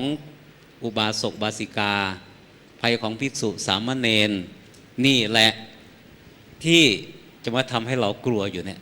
ครับ เพราะพระพุทธเจ้าก็ไม่กลัวพระธรรมก็ไม่กลัวพระอรหันต์ก็ไม่กลัว ผู้ยังไม่ใช่พระอรหันต์ลงมานี่แหละ กลัว ครับ พวกเราก็เลยกลัว อืม เอาล่ะท่านอาจารย์ ครับผม ตอนนี้เห็นภัยชัดแล้วใช่ไหม ครับ ทีนี้มาดูเมื่อพระสงฆ์ทั่ว ๆ ไปเป็นแกนนำเป็นแนวหน้าของบุคลากรในศาสนาในบริษัททั้ง ฮะ 4 เป็นผู้กลัวเสียแล้ว แล้วผู้อื่นรองลงมาจะไม่กลัวกว่าหรือ อืม แล้วภัยที่น่ากลัวก็มีตั้ง2 ประเภทจะรู้ทันบ้างไหมว่าอันไหนมันน่ากลัวกว่ากัน ครับผม 1. ภัยของพระศาสนาที่อยู่ภายนอกนู้นคำว่าอยู่ภายนอกก็คือที่อื่นที่ไม่ใช่ตาไม่ใช่หู ไม่ใช่จมูก ไม่ใช่ปาก ไม่ใช่ร่างกาย ไม่ใช่ใจเนี่ย ครับ อื่นจากร่างกายและจิตใจนี้ทำให้น่ากลัวได้ เรียกว่าภัยภายนอก มี อย่างที่ 2 ก็ภัยภายใน ฮะ ภัยที่มันเกิดขึ้นอยู่ข้างในใจของเรานี่แหละ ครับ อย่างไม่มีผีถ้าเราคิดว่ามีผีก็กลัวแล้วอะ ครับ อย่างนี้เป็นต้น ดังนั้นวันนี้เราจะมาจำแนกแจกแจงว่า อืม ภัยข้างนอกมันเป็นยังไงบ้างภัยภายในนั้นมันเป็นอย่างไรบ้าง ครับ แล้วแต่ละท่านก็เคยเผชิญกับภัยมาแล้วทั้งนั้น ทีนี้อาจารย์มาไล่ มาไล่ดูดีกว่านะ มันจะได้เห็น ตาม ชัด หลัก ว่า ฐาน พ ทาง ระ พระ ศา ไตร ส ปิ นา ฎก มี นะ ภัย ฮะ ตรงไหนครับ ครับผมในหัวข้อที่ได้กำหนดไว้ตรงนี้เกี่ยวกับเรื่องภัยที่ทำให้พระพุทธศาสนาเราเสื่อม มีหนึ่งอย่างบ้าง มีสองอย่างบ้างนะฮะ ครับ มีสี่อย่างบ้าง มีห้าอย่าง ครับ แล้วก็มีอยู่หลาย ๆ ประเด็นตรงนี้พระอาจารย์ แล้วก็อยู่ในอังคุตรนิกาย เอกนิบาตทุกกะนิบาตเป็นส่วนมากเลยที่พระอาจารย์ยกมาตรงนี้ พระอาจารย์จะนำเสนอยังไงตรงเนี้ยฮะ ครับว่าอย่างนี้ท่านอาจารย์ ครับ ตอนนี้เสนอคำสอนพระเจ้า ไม่ชี้ลงไปว่าใคร ไม่ชี้ลงไปว่านายไหน ฮะ ไม่ชี้ลงไปว่าดำรงตำแหน่งอะไร ครับ แต่ชี้ไปตามหลักฐานในพระไตรปิฎกก่อน แล้ว ครับ เราก็ไปเอาสภาพแวดล้อมมาเปรียบเทียบดูกับพระไตรปิฎกว่าเข้ากับอันไหนได้ อืม จะเป็นภัยประเภทไหน ครับ ท่านอาจารย์ลองช่วยกันบอกสิว่า ผมจะบอกภัยที่เป็นชื่อภัยต่อไปนี้ว่า คือภัยข้างในหรือภัยข้างนอก นิมนต์เล ข้อย ครับ หนึ่ พระ ง อาจารย์ ครับ ความประมาทครับเป็นภัยภายนอกหรือภายในครับ ความประมาทเป็นเอาให้พระอา พระ จารย์ อาจารย์ ก่อน บุเรียน ค นะ รับ ฮะ ให้ ความประมาทต้องเกิดจากภายในครับ ภายในนะ อืม ครับ ถ้าประมาทนี่ให้ตังค์2 กะหลึงไม่ได้ เอาละต่อมา ประมาทภายในนะ ประมาท ภัยภายในใช่ไหม ครับ ต่อมาความเกียจคร้านเป็นภัยภายนอกหรือภายใน ภายในครับ ภายในอีกแล้ว ครับ ความมากไม่รู้จักจบภัยภายนอกหรือภัยภายใน ภายในครับ ภายในอีกแล้ว อืม ความทะเยอทะยานไม่พอใจในสิ่งที่ตนได้ ไม่พอใจในสิ่งที่ตนมีภายนอกหรือภายใน ภายในครับ ภายในอีกแล้ว ครับ ความไม่ใคร่ไม่ครวญผีผาม พลั้งพลาด เป็นภัยภายนอกหรือภายใน ภายในครับ ภายในอีกแล้ว ภายในครับ ภัยเพราะไม่ทันได้พิจารณาจึงไม่รู้ตามความเป็นจริง ความไม่รู้ตามความเป็นจริง เป็นภัยภายนอกหรือภายใน ภายในครับ ภายในอีกแล้ว ความมีเพื่อนไม่ดี ภายในหรือภายนอก ภายในครับ ใช่เหรอมีเพื่อนไม่ดี อ้าวเราก็ไปคบเขาเองอะ เขามาคบเราก็มี เขาคบเราก็มีเนาะ อ้าวเนี่ยแสดงว่านอกก็มีในก็มีนะเนี่ย ครับ แสดงว่านอกเริ่มมีแล้ว นะตามไม่ได้ นะครับ ผม เพื่อนเนี่ยเป็นภัยภายนอก อืม ถ้าเพื่อนไม่ดีก็นำภัยมาให้ อื มันไปทะเลาะกับเขาแล้วมาอยู่กับเราเขามาไล่ตีเลยมาไล่ตีเราด้วย ใช่ไหมนำภัยมาให้ใช่ไหมถ้าเพื่อนไม่ดีนำภัยมาใส่ให้เรา ครับ ต่อมาครับ ความเอาใจใส่ทำแต่บาป ไม่ชอบเอาใจใส่ในการทำบุญ เป็นภัยภายในหรือภายนอก ใจใส่ทำแต่บาป ตั้งใจทำคือชอบทำบาปแต่ไม่ชอบทำบุญอ่ะ เออ ก็ต้องภายในเถอะครับ ภัย ครับ ภายในอีกแล้ว อืม นะครับ ดังนั้นตามที่ว่ามาท่านอาจารย์ ในจำนวนภัย8ชนิดเมื่อกี้นะ ภัยภายในถึง7ภัย ครับ ภายนอกเพียงหนึ่งอย่างคือเพื่อน อืม ครับ เห็นไหมนี่ประเภทภัยอย่างเดียวนะ ครับ ต่อมาภัย2อย่างท่านอาจารย์ ครับ ภัย2อย่างก็คือภัยว่าด้วยการศึกษาเรียนรู้หลักพระศาสนา ครับผม หลักพระศาสนาที่เราสวดนะอาจารย์นะพระพุทธเจ้าทรงแสดงธรรมมีองค์ประกอบ2อย่าง 1. เสียง 2. ความหมาย เรียกว่าพยัญชนะและอัฏฐะที่เราสวดว่าสาทั้งสัพยัญชนังนี่นะครับ นะที่มีพร้อมด้วยอัฏฐะพร้อมด้วยพยัญชนะเนี่ยนะครับ สองอย่างเนี่ยท่านอาจารย์เป็นภัยอย่างหนึ่ง ถ้าออกเสียงพยัญชนะผิด ตีความผิด อืม เราปฏิบัติแทนที่จะได้รับประโยชน์กลับกลายเป็นได้รับโทษแทน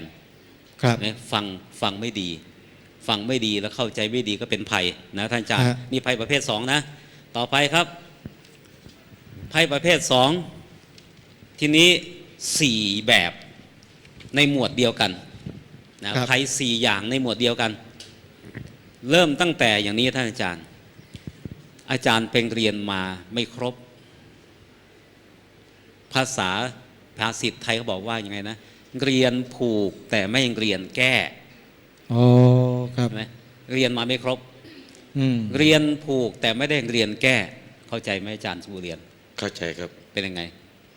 คือแบบเขาไปเรียนวิชา เช่นที่มีนิทานน่ะไปเรียนวิชา นิ เสก ทานอีกแล้วนิทาน เสือให้ฟื้นขึ้นมา อ๋อ เสร็จแล้ว มันเป็นยังไง ก็ไม่ได้ ในเล่า ฮะ มันเป็นยังไงนิทานอะ เอาเล่าให้เต็มสุดเนาะ อ่า อดีต เล่า อดีตการนานมาแล้วหรือเดี๋ยวนี้ โยมตั้ง อ ใจ ดีต ฟัง การนานแล้วครับ อ๋อ เลยจำได้มั่งไม่ได้มั่ง อ๋อเอาเล่าเท่าที่จำได้ เอาเราที่จำได้ อ่า นะครับ ผม มีเขาไปเรียนวิชา อืม เสร็จสับเรียบร้อยก็เรียนวิชา แต่เรียนมาไม่ครบ คือพอเรียนมาเขาต่างคนต่างเรียนวิชาคนละแขนงเจ้านี่ก็ไปเรียนที่เสกกระดูกนี้ฟื้นขึ้นมาได้ ครับ อ๋อ กระดูกมนุษย์กระดูกสัตว์ทั้งหลายได้ ครับ อ่า พอมาถึงปุ๊บก็ลองนี่กระดูกสงสัยถ้าเป็นกระดูกเสือ อืม เดี๋ยวจะเสกเสือนี่ฟื้นอะไรเงี้ย อ่า แต่ที่เพื่อนก็วิ่งขึ้นต้นไม้หมดเจ้านี่ก็ลอง พอเสกเสือฟื้นเสือมันหิว ตอนมันตายเพราะความหิว ฟื้นขึ้นมาก็กินเจ้าคนที่เสกนั่นน่ะ กัดตายคาที่เลย เอ้าไปเรียนวิชามาแล้วตายได้ยังไง เอ้าก็ไปเรียนเสกมาแต่ไม่ได้เสกว่าจะบังคับเสือได้ยังไง อ๋อ ทำให้มันฟื้นได้แต่บังคับมันไม่ได้ นึกไม่ทันว่าจะเสกให้มันตายคืนได้ยังไง นั่นแหละมัน ครับ ไม่ได้เรียนเสกให้ตายหรือ ข้อ เสกบังคับคาถาบังคับยังไม่ได้เรียน อ๋อครับผมแล้วอุปมานี้เป็นยังไงตรงไหมพระอาจารย์ฮะ ครับตรงครับ ครับ เรียนมาไม่ครบ ไม่ครบ เรียนมา นะ ไม่ถูก อืม พอเรียนมาไม่ครบ เรียนมาไม่ถูกแล้วอาจารย์ก็ถื ค อ รับ ว่ามันเป็นความมีภัยอย่างหนึ่งนะ ก็ผมเคยได้ยินนะเด็กมันไปฟังธรรมนะครับ ฟังไม่ครบ อ่า ครับ หลวงตาก็เอาใบลานมาอ่าน ฮะ อ่านคำสอน แต่หลวงตาท่านก็อ่านไป ท่านจะอ่านทั้งหมดนั่นแหละ อืม แต่ท่านก็อ่านการฆ่าสัตว์นี้ก็ดีอย่างนี้นะ อ่า การลักทรัพย์นี้ก็ดี อ่า การประพฤติผิดในกามก็ดี ครับ อ่า การกล่าวคำเท็จก็ดี ฮะ การดื่มสุราก็ดี อืม เสร็จแล้วเด็กมันฟังมันวิ่งกลับเลยแม่ ฮะ ครูสอนผิดหมดเลย อ๋อ หลวงตาว่าดีทั้งนั้น แต่หลวงตาพลิกเวลานไปทั้งหมดนี้เป็นบาปทั้งนั้นไม่ได้ฟัง ได้ฟังไม่จบอ่ะ อ๋อครับผม เข้าอุปมาดีนะพระอาจารย์เป็นยังไงพระอาจารย์มหาสมปอง เขาก็ใช้ได้ ใช้ได้นะแล้วจะมาพูดในหลักที่พระพุทธเจ้าตรัสไว้ยังไงพระอาจารย์ครับ คือ ในหลัก อย่างนี้ท่านอาจารย์นะบอกว่าบุคคลใดไปเรียนหลักธรรมคำสอนมา เรียนมาไม่ดีอย่างที่อาจารย์ว่าเนี่ยคือจำมาผิด ครับ นะจำมาผิดพอจำมาผิดแล้วเวลานำมาใช้มันก็มีโทษแทนจะมีประโยชน์ อืม มันก็เลยกลายเป็นภัยให้ตัวเองทุกข์ยากลำบากนะอาจารย์นะอีกอย่างหนึ่ง อืม อีกอย่างหนึ่งก็คือว่าบุคคลใดในศาสนาของพระพุทธเจ้า เป็นผู้ว่ายากสอนยาก ดื้อ เจ้าทิฏฐิมานะไม่ฟังใครทั้งนั้น เออ อย่างเช่น หลวงตาอายุ 50 เพิ่งจะบวชใหม่หลวงพี่อายุ 20 บวชแล้ว1 พรรษา หลวงตาจะทำอะไรหลวงพี่บอกไปได้ ไม่ต้องมาบอกมาสอนผมเกิดที่หลังผม อืม อย่างนี้เป็นต้น อ๋อ เนี่ยเป็นผู้ว่ายากสอนยาก อย่างนี้ก็เป็นภัยอย่างหนึ่ง ครับ นะเป็นภัยอย่างหนึ่ง คืออย่างนี้ท่านอาจารย์นะ ฮะ มีคนไปถาม พระว่าพระฆ่าสัตว์บาปไหมอย่างยุคในสมัยของหลวงพ่อกิติวุฒโธนะฆ่าคอมมิวนิสต์ไม่บาปใช่ไหม ครับ พระฆ่าสัตว์บาปไหมอย่างนี้เป็นต้น อย่างนี้เดี๋ยวจะเสริมให้ฟังสักนิดหนึ่งไม่ถึงกับเป็นนิทานนะ เป็นเพียงเล่าเสริมเฉย ฮะ ผมเล่านิทานไม่เก่ง คืออย่างนี้ท่านอาจารย์ ในศาสนาเนี่ยนะครับ ถ้าสอนคน พระพุทธเจ้าคุยกับโยมผู้หนึ่ง ซึ่งเป็นนักสอนม้า ครับ ครูฝึกช้างฝึกม้าให้เชื่องเป็นไปตามที่บอกที่สอน มาคุยกับพระพุทธเจ้า ถามว่าท่านคือใครพระพุทธเจ้าบอกว่าเราคือศาสดา อืม พระพุทธเจ้าก็ถามคืนแล้วเธอละคือใคร ฮะ ข้าพเจ้าก็คือศาสดา โอ้ เพราะว่าครูสอนช้างสอนม้าเขาเรียกว่าศาสดา อ๋อครับ ครูสอนมนุษย์ก็ศาสดาของพระเจ้าเป็นศาสดาของเทวดาและมนุษย์ทั้งหลายใช่ไหม ครับ พระพุทธเจ้าก็เลยถามว่าเธอเป็นศาสดา เธอสอนอะไร เขาบอกว่าสอนม้า อืม ฝึกม้า ถ้าสอนม้าก็เรียกว่าอัศาจารย์ สอนช้างก็เรียกว่าหัตถาจารย์ ครับ นะหรือว่าอัศสาหรืออัศศาสตราจารย์อย่างนี้เป็นต้นเนี่ยพระเจ้าก็ถามว่าสอนยังไงถ้าม้าตัวไหนเพียงแต่ข้าพเจ้าถือประตักเห็นม้าตัวนั้นเห็นเงาประตักแป๊บๆมันก็จะรีบยืนตรงเตรียมพร้อมเลยอันนี้สอนง่ายสอนง่ายแต่ถ้าม้าตัวไหนมันดื้อด้านไม่ยอมฟังเห็นเงาประตักแล้วมันยังไม่พร้อมจะให้ฝึกก็ใช้ประตักทิ่มที่กลีบเล็บหรือไม่ก็ทิ่มที่ระหว่างขาซอกสีข้างหรือไม่ก็กกหูหรือไม่ก็ทิ่มก้นมันเจ็บมันก็เลยพร้อมจะให้ฝึกแต่ม้าบางตัวดื้อด้านก้าวร้าวแทงก้นแทงข้างแทงขาแทงเล็บมันไม่ยอมมันไม่พร้อมให้ฝึกครับผู้ฝึกก็เลยต้องใช้ประตักแทงแรงๆให้ทะลุผิวหนังกึกลงไปถึงเนื้อมันจึงยอมให้ฝึกแต่ม้าบางตัวก็ดื้อด้านกว่านั้นม้าป่าจับมาใหม่ๆเห็นประตักก็ไม่ยอมจนถึงแทงทะลุหนังก็ไม่ยอมครับผู้ฝึกต้องเลยชะเง้อเงื้อสุดฝีมือจ้วงประตักฉึกลงไปแทงทะลุหนังทะลุเนื้อชนกระดูกกึกครับมันปวดแสนสาหัสก็เลยยอมให้ฝึกเห็นไหมแล้ว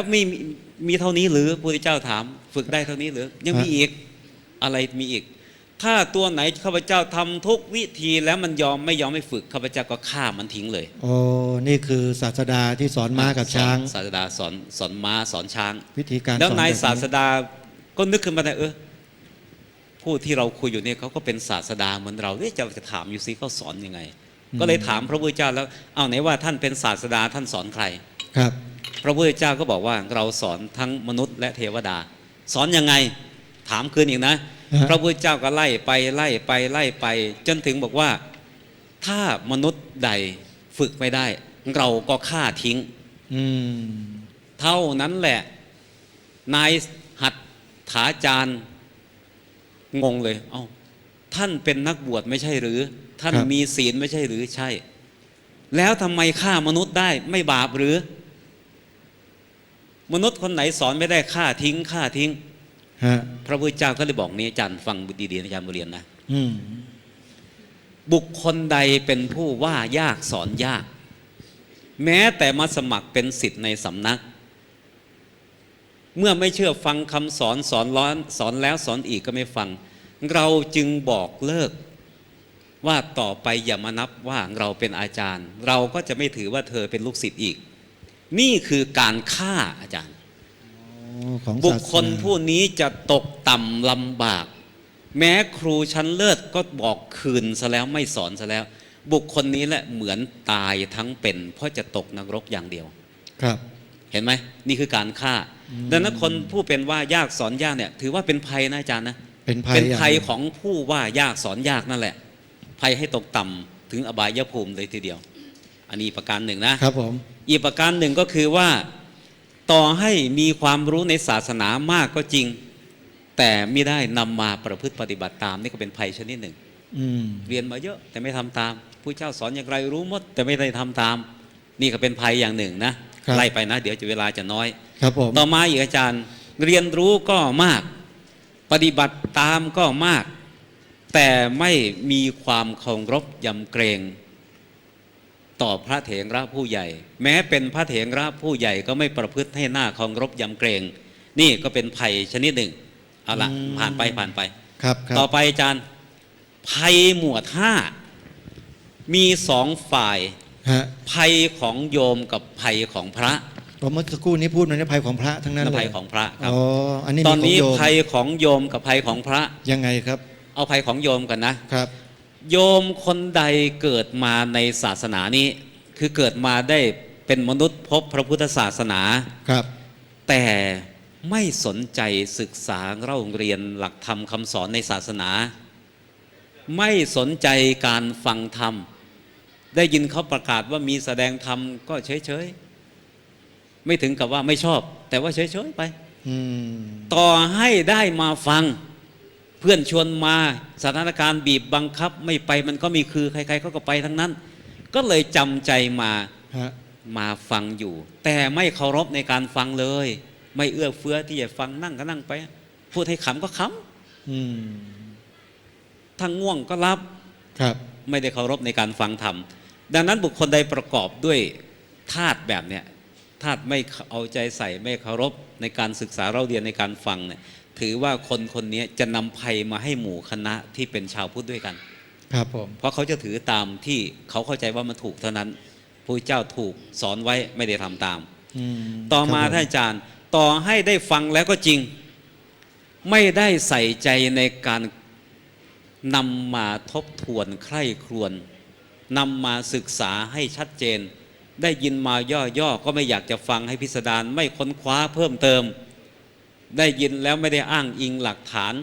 ชอบก็เอาไม่ชอบก็ไม่เอา อันนี้ก็เป็นภัยอย่างหนึ่งในศาสนานะ ครับ ต่อมาเรียนมากก็จริง แต่ไม่ได้ทรงจำเอาไว้ไอ้ที่เรียนมาก็เลือนหายก็เป็นภัยอย่างหนึ่ง ต่อมาต่อให้เรียนเอาไว้แต่ไม่ได้นำมาสาธยายท่องบนทบทวนจำแล้วนึกว่าตัวเองจำได้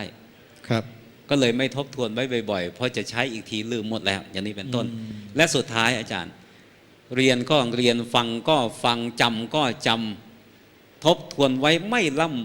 ไม่ลืมไม่เลือน แต่ไม่เคยได้ทำตามที่จำไว้เลย อืม พระเจ้าสอนให้เลิกฆ่าสัตว์ก็ยังฆ่าอยู่พระเจ้าสอนให้เลิกลักทรัพย์ก็ยังลักอยู่พระเจ้าสอนให้เลิกติดอบายมุขลอกให้เลิกบ้าหวยก็ยังบ้าอยู่ อย่างเนี้ย ครับ นะก็เลยกลายเป็นว่าใคร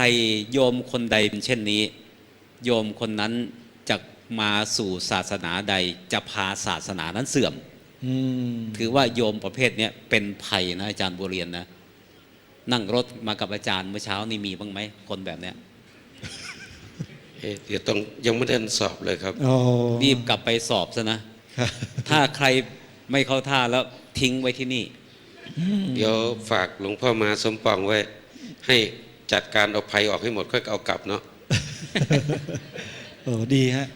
หลวงพ่อช่วยได้ไง อืม เพราะท่านมีอุบายหลากหลาย เอาแล้วดีๆไม่ให้ไว้บ้างเด้อ ก็เดี๋ยวดีๆแล้วผมจะมารับไปช่วยเผยแพร่ทางนู้นมั่ง ครับ ส่ง จะได้ มาเลยส่งมาเลย ฮะนี่คือภัยของทั้งโยมและพระ ภัยของโยมอย่างเดียวเมื่อกี้ โยมอย่างเดียวเหรอฮะ เนี่ยโยมอย่างเดียว อ๋อ ทีนี้พระบางทีเนี้ยพระรูปใดไม่เคยได้เรียนณวังคสัตถุศาสตร์ของพระนี่จะกว้างจะลึกกว่าของโยม ครับ พระใดไม่เคยร่ำเรียนณวังคสัตถุศาสตร์ คืออะไร มีสุตตะเคยะเวยากรณะมีคาถานะอาจารย์นะ อืม อยากจะจำบ้างไหม ครับ สุตตังเคยังเวยากรนังคาถุธานิติวุตกัง ชาตกับภูตเวทันลัง ณวังคังสัตุสาสนัง อืม คำสอนของพระพุทธเจ้าประกอบด้วยองค์ 9 ประการ มีสุตตะเคยะเวยากรณะคาถาอุทานอิติวุตกะชาตกะอภุตธรรมเทเวทลธรรม ครับ 10 ประการอาจารย์ณวังขออภัย9 ประการณวังคสัตถุศาสตร์ บวชมาในศาสนานี้ปีแล้วปีเล่าไม่เข้าใจณวังคสัตถุศาสตร์เลยแม้แต่ข้อเดียว ถือว่าผู้นี้จะมาทำให้พระศาสนาของตนเองมีภัยอาจารย์ จำเป็นต้องรู้ทั้ง 9 อย่างเลยไหมพระอาจารย์ฮะ 9 อย่างคือครบองค์ครบถ้วน ครับ ไม่ถึง 9 ก็ถือว่ารู้ศาสนายังไม่ครบ อืม อาจจะมีเหมือนกับว่ามีตาข่ายแต่ทะลุอะ ครับ นะทีนี้ท่านอาจารย์ยกตัวอย่างเช่น บางคนบวชมาแล้ว ไม่มีครูบาอาจารย์พร่ำสอนณวังคสัตถุศาสตร์ มีแต่โยมมาถามว่าฝันดีไหม อืม บอกเลขหน่อยโปรดลูกช้างลูกม้าหน่อยเถอะ โอ้ เขาก็นึกว่าถ้าเขาสามารถทำได้จะเกื้อกูลประโยชน์แก่ญาติโยมลูกศิษย์ลูกหา ฮะ ก็เลยไปแสวงหาครูบาอาจารย์ว่ามีคาถานั่งเอาเลขไหม อืม มีคาถาดูหมอไหม ฮะ มีคาถาทำนายทายทักหาของหล่นหายไหม ทำเสน่ห์ได้ไหม ทำเสน่ห์ได้ไหมมี อ๋อ มีคาถาสาลิกาลิ้นทองขายของดีบ้างไหม มีหรือเปล่า มีคาถาอยู่ยงคงกระพันไหมมีมนต์ไล่ผีไหม ฮะ นี่เขาจะมาถาม พระท่านไม่เลยเคยได้เรียนศาสนา นึกว่าโยมต้องการอย่างนี้ก็อยากจะบำเพ็ญให้เป็นประโยชน์ต่อญาติโยม อืม โยมต้องการอะไรก็ไปแสวงหามาแล้วก็ทำถ้าเรียนมนต์ก็กลายเป็นหมอมนต์ทางไหนก็มีเยอะแยะไปหมด ไม่รู้จะทำอะไรก็ หมอมนมาสักยันต์สักลายเป็นต้นนะอาจารย์นะครับ ถามว่าถ้าเอาสิ่งที่พระไม่ได้เรียนศาสนา เข้าไปเทียบกับศาสนาก็จะเห็นเลยว่า นี่คือจุดดำนี่คือจุดมืดบอดเกิดขึ้นในองค์รวมของพระศาสนาแล้วในพระศาสนา อืม ถามว่าอันนี้เป็นภัยภายนอกหรือภายใน อาจารย์บุเรียนพระอาจารย์มหาสมปองมองหน้าอยู่เห็นไหมฮะ ผมไม่เคยมีใครในสายตาครับ ครับ คือนี่อุปมาก็น่าจะเป็นอย่างนี้ครับ ภายนอกหรือภายในอ่ะ ก็เปรียบเหมือนกับ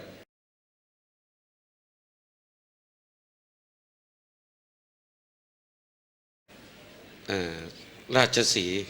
ซึ่งมีหนอนเกิดขึ้นจากภายในเชื้อโรคเกิดภายในทำให้ราชสีห์นั้นอ่อนแอลงได้ครับ อืม ลึกซึ้ง ลึกซึ้ง ลึ มาก ซึ้งไหม ฮะหนอนตัวใหญ่หรือตัวเล็กฮะ หนอนตัวเล็กๆเลยครับ ปลวกที่มันกินบ้านมันไม่ได้ปลวกตัวเท่ากำปั้นนะ อืมครับผม ปลวกตัวนี้เดียวนั่นแหละครับ ฮะก็สรุปคือภายใน ครับ เป็นภัยภายในก่อนใช่ไหม ครับ อันนี้เป็นภัยทั้งสอง ทั้ง นะค ใน รับ และนอก เพราะภัยบุคคลใดเป็นผู้มีภัยภายใน และบุคคลผู้นี้ก็จะไปสร้างภัยให้เกิดแก่บริษัทบริวารของตน อืม ตัวเอง ครับ ไม่รู้โยมอยากรู้มาถามว่าอันนี้ทำถูกหรือทำผิด เราก็ไม่รู้ว่าอันไหนถูกผิดโยมอันไหนทำง่ายทำเลยอย่างเงี้ยโยมชอบแบบไหนเอาเลย ฮะ นี่เป็นคำแนะนำเขาก็นึกว่าพระแนะนำเขาก็ดีใจงั้นเอาแบบเราชอบกันแล้วกัน อืม อย่างนี้เป็นต้นเนี่ยท่านอาจารย์ดังนั้นเนี่ยแนวแบบนี้ท่านอาจารย์ภิกษุหรือบริษัททั้ง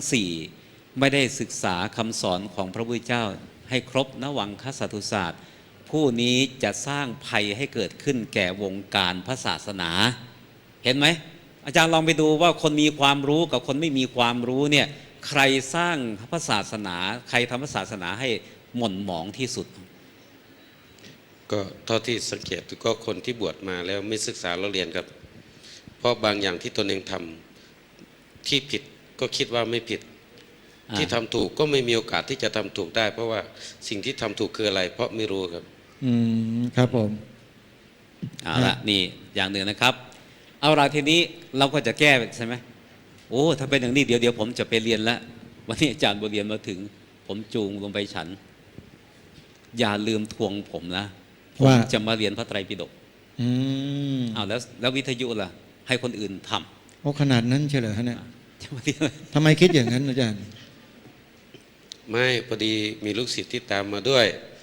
ตอนที่หลวงพ่อมาสมปองไปที่วัด ครับ เขาก็เลยอยากบอกว่าอยากจะมาเรียนกับหลวงพ่อมาสมปอง ครับ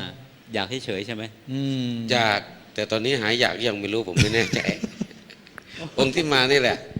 เอาเนี่ยก็เป็นภัยเหมือนกันเนี่ยความอยากนะ แต่เขากำลังศึกษาอยู่นะ โอ้เหรอครับ ศึกษาแต่ว่าครั้งแรกเขาอยากจะมาเรียนกับหลวงพ่อมาสมปอง คนไหนอะคนไหน องค์ที่มาด้วยกับผมอะ อ๋อนั่งไงนั่งอยู่นั่นอ๋อ นั่นแหละ นั่นเหรอ นั่นแหละแต่ก่อนนี่อุ้ยหลวงพ่อไปก็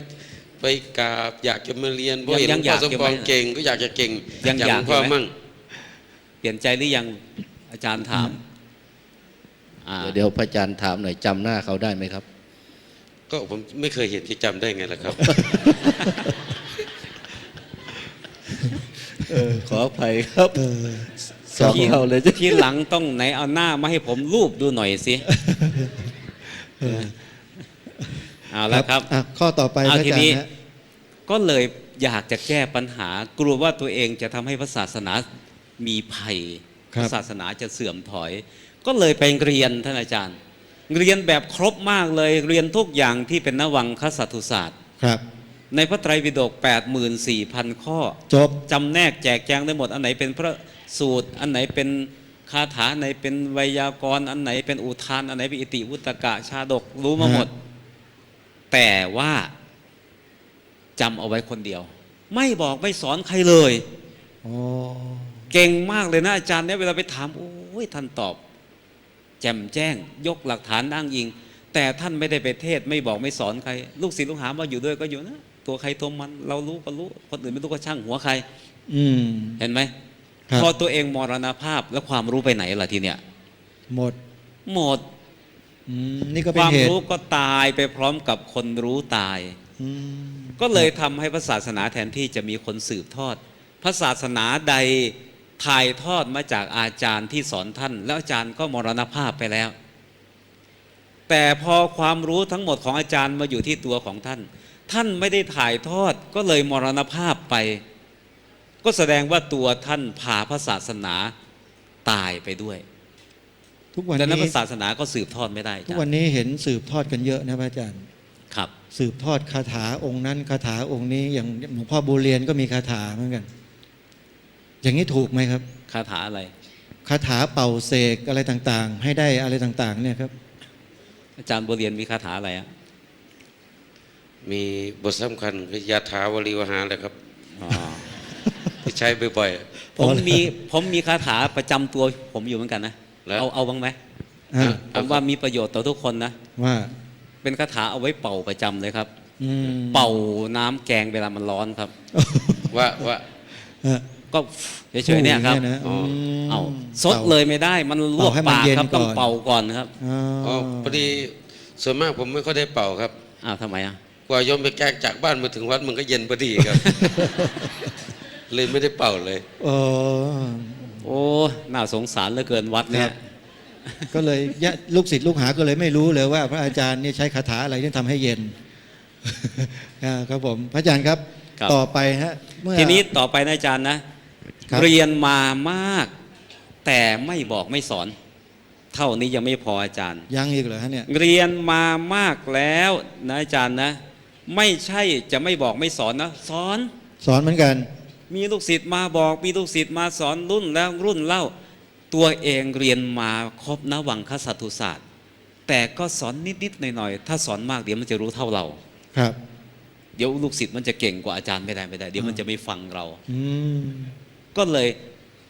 ตระหนี่ความรู้ขยักเอาไว้สอนนิดๆหน่อยๆเอาพอแล้วแค่เนี้ยใช้ได้แล้วขนาดเนี้ย มีด้วยเหรอ มี โอ้ อาจารย์เป็นห่วงไปว่าลูกศิษย์จะเก่งกว่า ครับ ก็เลยสอนให้เล็กๆน้อยๆก็พอ ที่เหลือตอนนั้นไปอ่านเอง ที่เหลือนั้นไปค้นเอาเองที่เหลือนั้นไปหาเอานะ ครับ ถ้าสอนหมดแล้ว เดี๋ยวจะไม่เชื่อฟังผมอะไรประมาณเนี้ยนี่ก็เลยเป็นเหตุให้ศาสนาเสื่อมเหมือนกัน ครับผมหมดแล้ว ต่อ ยัง มาท่านอาจารย์นี่3แล้วต่อมาอย่างที่4อาจารย์ ฮะ เรียนอย่างพิสดารมา สอนแบบพิสดารมา สอนแล้ว ทรงจำได้แบบพิสดารมา ครับ แต่ว่าอันเก่าทิ้งไปหาความรู้อันใหม่มาเรื่อย ทิ้งอันเก่าไปเรียนใหม่ทิ้งอันเก่าไปเรียนใหม่ ไม่วนเอาความรู้เก่านำมาทบทวนใช้สอย อันไหนเรียนไว้เมื่อปีก่อน ตอนนี้ก็ไม่เหลือแล้วลืมหมดแล้ว อืม นะเป็นอย่างนี้เรื่อยไป ดังนั้นก็ศาสนาแม้จะมีมากในตัวของเรา อันเก่าก็เลือนหาย อันใหม่ก็ยังไม่ได้ใช้ประโยชน์ ครับ อย่างนี้ก็เป็นเหตุให้ศาสนาเสื่อมเช่นกัน อืม และ ครับผม สุดท้ายท่านอาจารย์ อะไรครับ เรียนมามาก สอนมามาก ครับ ทรงจำได้มากหมั่นทบทวนไม่เคยลืมเลยแม้แต่น้อย แต่ไม่เคยได้ทำตามเลย โอ้ไม่ปฏิบัติ ตาม สอนลูกศิษย์ไปแล้ว ลูกศิษย์ทำไมไม่ทำ ครับ แต่ตัวเองก็ไม่ทำนะ อืม พระรูปใด หรือบริษัท4ผู้ใดเป็นเช่นนี้ผู้นี้นับว่าเป็นภัยให้พระศาสนา อืม ถ้าถามว่าภัยทั้งหมดนี้ภายนอกหรือภายใน ล้วนแต่เป็นภายในพุทธบริษัททั้งนั้น ไม่เกี่ยวกับบุคคลข้างนอกเลย ครับ ไม่เกี่ยวกับศาสนานั้นเขาจะมางราวีคุกคามให้เราย่อยยับอับจน ให้เราปี้ปนเราต่างหากซึ่งเป็นคนภายในพระศาสนากับสร้างภัยที่น่ากลัวให้พระศาสนาเอง ไม่เชื่อลองดู มีคนคนหนึ่ง เขาคิดดูแล้วโอ้ยเขาอยากจะทำบุญ ไปตะเวนหาวัดก่อน วัดไหนหน้าเลื่อมใสจะได้ทำบุญ ขับรถปลื้ดเข้าไป วัดนี้ก็ โอ้วัดนี้ไม่น่าทำบุญปลื้ดเข้าวัดนึงวัดนี้ไม่น่าทำบุญทำไมไม่น่าทำบุญ หน้าวัดรกเข้ามาก็รกเลี้ยงเป็ดเลี้ยงไก่เลี้ยงหมาเข้าไปใกล้เจ้าอาวาสก็ไม่ได้หมาเห่าจะกัดอีกต่างหากพอเห็นเจ้าอาวาสมาก็เปิ้งเคิงปังคังนุ่งห่มสบงก็ไม่เรียบร้อยข้างหน้าขึ้นมาสูงเลยเข่าข้างล่างถึงตะตุ่มเดินเวิบสูบบุหรี่ตุยของรูปคำสักลายดำทั้งตัวเคี้ยวหมักจับ คงไม่ใช่อาจารย์บัวเรียนหรอกที่ว่ามาเนี่ย ผมไม่เคี่ยวหมากครับบุหรี่ก็ไม่สูบ อ่า แล้วทำอะไร นะเพราะว่ากลัวเสียดายสตังค์กลัวเปลืองสุขภาพ โอ้โห ถาม ก็ จ เล ริ ย งถามจริง ครับ ตั้งแต่บริจาค50 สตังค์มาได้อานิสงส์อะไร เดี๋ยวนี้ขนมจีนผมก็ได้ฉันบ่อยนะ โอ้ แล้วก็ข้าวลอดช่องก็ได้ฉันบ่อย อืม แล้วมัชริยะข้อสำคัญมัชริยะก็ลดน้อยลงไปอีก ครับ แต่ก่อนไม่เคยให้ เดี๋ยวนี้ก็ได้ให้บ่อย เอาถามหน่อย ถ้าตอนนี้มีอะไรผมอยากจะขอมึงจะให้ไหม ๆ ถ้าผมพอใจผมศรัทธาผมก็ให้ อ๋อ ถ้าไม่พอใจผมก็ไม่ให้ครับ ถ้าแล้วบอกเคล็ดลับหน่อยสิว่าขอยังไงจะพอใจจะได้ขอถูก ก็ต้องดูก่อนว่าทำแล้วที่ขอนั้นถูกใจไหมล่ะก็ต้องดูก่อน ดูกี่วัน ก็ยังไม่รู้ต้องดูว่ามัชชริยะตอนนี้ตัวไหนมันเกิดขึ้น มันจะทำแก้ไขถูกเปล่า โอ้ครับผม มันต้องดูนะบางทีอาจารย์มหาสมปองพูดดีน่าฟังน่าจะให้ แต่ว่าดูมัชชริยะเรามีกำลังแบบ ตอนนั้นมันหายไปตัวใหม่มันเกิดขึ้นมามันอาจจะหนากว่าเดิม อีกแล้ว เออ มันก็ตรณีเท่าเดิมสิงั้นอ่ะ มันไม่แน่เพราะว่าตัวหนีตัวใหม่มันกับตัวเก่ามันคนละตัวกันครับ มันขึ้นลง คนละเวอร์ชันกันครับ โอ้โหคนละเวอร์ชั่นเลยตรณีเนี่ย แล้วมันก็สมเหมาะกับสภาวะแล้วเนี่ยครับเพราะว่ายังไม่ได้เป็นพระอรหันต์เป็นอร ก็ธร หุน รม อ ดา ยู่ ก็ปุถุชนจะเอาไงได้ครับ อ๋อ ครับ เอาละทีนี้ท่านอาจารย์ ฮะ ทีนี้มาดูนะ ที่ผมว่ามาทั้งหมดเนี่ยภัยเหล่านี้เป็นภัยที่เกิดขึ้นในวงการพระศาสนา ภายใน ไม่เรียกว่าภัยภายนอกเป็นภัยภายในแท้ ครับผม ๆส่วนเราเหนียวแน่นในพระศาสนาศรัทธาตั้งมั่น แรงกล้าไม่ลืมไม่เลือนพระรัตนตรัย แต่ศาสนาอื่นเขาเข้ามาคุกคามข่มขู่เข็นฆ่าแกล้งอันนั้นถือว่าเป็นภัยภายนอก ถามว่าภัยภายในกับภัยภายนอก อันไหนเกิดขึ้นอยู่ประจำ อืม กี่วันกี่เดือนคนศาสนาอื่นถึงจะมาฆ่าเรา แล้ววันละกี่ครั้งที่เราฆ่าศาสนาของเราเองอะ อ้าวอาจารย์ อาจารย์ โดเรียน ว่า จะตอบยังไง ภัยภายในเกิดขึ้นบ่อย ครับ เกิดขึ้นทีภัยภายนอกนานๆก็มีที ฮะ ไม่มีทุกวัน อันไหนน่ากลัวตอนเนี้ย ครับ ภัยภายนอกกับภัย ภายในน่ากลัว ภายในเนี่ย แต่ภายนอกก็เกิดขึ้นมาบางทีมันก็หายไปเลยนะครับ อืม อ่า ผมดูจากประวัติศาสตร์เช่นทางอินเดียนะมันเกิดขึ้นช่วงระยะสั้น ๆ พุทธศาสนาก็หมดจากอินเดียเลย หมดเร็วด้วย ถามจริง ใช่ไหม ถ้าอย่างนั้นแสดงว่าพระศาสนาเนี่ยยังมีภัยเสียอาจารย์พูดแล้วขัดแย้งตัวเองนะพระพุทธเจ้าก็ไม่มีภัย พระธรรมก็มีภัย ที่หายไปนั่นคือพระพุทธพระธรรมหรือพระสงฆ์ เพราะว่าถึงแม้ว่าเกิดภายในครับจำหา ผมเอา อ่า ความคิดส่วนตัวเข้าไปใส่นะ อ่า อ่าคืออย่างนี้พระพุทธศาสนาเป็นของดีจริง อุปมาเหมือนกับแสงสว่างที่ได้จุดขึ้นในท่ามกลาง อ่า แต่ครับเมื่อแสงสว่างเกิดขึ้น แต่แสงสว่างดับไป แต่ความมืดมันมีมานานแล้ว มีมาตั้งแต่ก่อนแสงสว่าง เมื่อปิดไฟปุ๊บความมืดก็ปิดคุมเหมือนเดิม อืม เพราะฉะนั้นพระพุทธเจ้าบัดขึ้นระยะหนึ่งคือประทีปดวงสว่าง แต่พระเจ้าดับไปความมืดก็คุมมา เช่นเดียวกันพระพุทธศาสนาเจริญรุ่งเรือง แต่พอช่วงหนึ่งภัยภายนอกที่มาทำลายนะครับเผาวัดวารามฆ่าพระภิกษุจนกระทั่งบิณฑบาตไม่ได้ฉันไม่ได้ จะนั่งภาวนามันไม่สัปปายะมันจะเกิดสมาธิได้ยังไงครับ คืออย่างนี้อุปมามาก็ถูกเหมือนกันนะ ครับ แต่ว่าผมว่ามีอื่นถูกกว่านั้นอีกนะ ยังไง ถ้าอาจารย์อุปมาว่าความมืดมีโดยปกติ เหมือนกับพระพุทธเจ้ายังไม่อุบัติใช่ไหม ครับ เพราะว่าคำถามเนี้ลูกศิษย์ของภาวลีหรือศรีไปถามพระพุทธเจ้าถามคำถามนี้เลยคำถามแรก ครับ โลกมืดเพราะอะไร เห็นไหมโลกมืดเพราะอะไร มืดเพราะถูกโมหะหุ้มเอาไว้นะแล้วโลกจะสว่างเมื่อไหรเมื่อโมหะหายไปก็คือบรรลุพระอรหันต์เมื่อไหร่นะสว่างของแท้ อืม ทีนี้พระศาสนาเรารู้ก็ต่อเมื่อมีผู้รู้มาแสดงให้เรารู้ ก็เหมือนกับว่าไฟจะมีเพราะมีคนมาจุดประทีปให้สว่างขึ้น แต่พอประทีปนั้นดับความสว่างก็หายไป ที่ว่าความสว่างหายไปนั่นแหละความสว่างนั้นไม่ได้หาย แต่ความไม่เห็นของคนต่างหาก เพราะโมหะมันหุ้มเนี่ยมันหุ้มอยู่ที่ใจของคน ไม่ใช่ มืด ไปหุ้มพระศาสนาเอาไว้ มันบังตาอยู่ พระศาสนาไม่มีอะไรจะไปหุ้มพระศาสนาให้มืดมิด แต่มาหุ้มคนไม่ให้มองเห็นพระศาสนา พระอาจารย์บัวเรียนจะแก้ยังไงข้อนี้ เออ ครับก็จริงนะภัยคือพระศาสนาน่ะที่พระเจ้าอุบัติขึ้นมา คือเปรียบเหมือนคนที่จุดดวงประทีปแต่ดวงประทีปเนี่ยแม้มีแสงสว่าง แต่แสงสว่างทั้งหมดก็ไม่หมายความว่าจะส่องให้ทุกคนเห็นเสมอกัน ครับ ตอนเนี้ยดวงอาทิตย์สว่างมาก คนอื่นมองเห็นผมมองไม่เห็นนะอ่ะ ครับ แต่บางคนเนี่ยมองเห็นแล้วแต่ว่าถ้าหากแสงอาทิตย์รับไปคนตาดีก็มองไม่เห็นเหมือนกัน เออ ใช่ไหม ครับ เพราะฉะนั้นถ้าหากว่ากำลังนั่งอ่านหนังสือดีๆจู่ๆเขายิงตุ้มเข้ามาแล้วจะไปอ่านได้ไงครับ อืม จะศึกษาพระธรรมได้ไง เออครับ ไปบิณฑบาตได้จะทำกิจวัตรช้ามาอุ้มมาไปบิณฑบาต อืม ผมได้ฟังพระที่ปากใต้เล่าให้ผมฟังวันนั้นครับ ว่า อาจารย์มหา อ่า เอางี้คิดมุมมองของผมนะ อ่า วันนั้นผมถามว่าเป็นไงท่านที่อยู่ปากใต้ ก็บอกว่า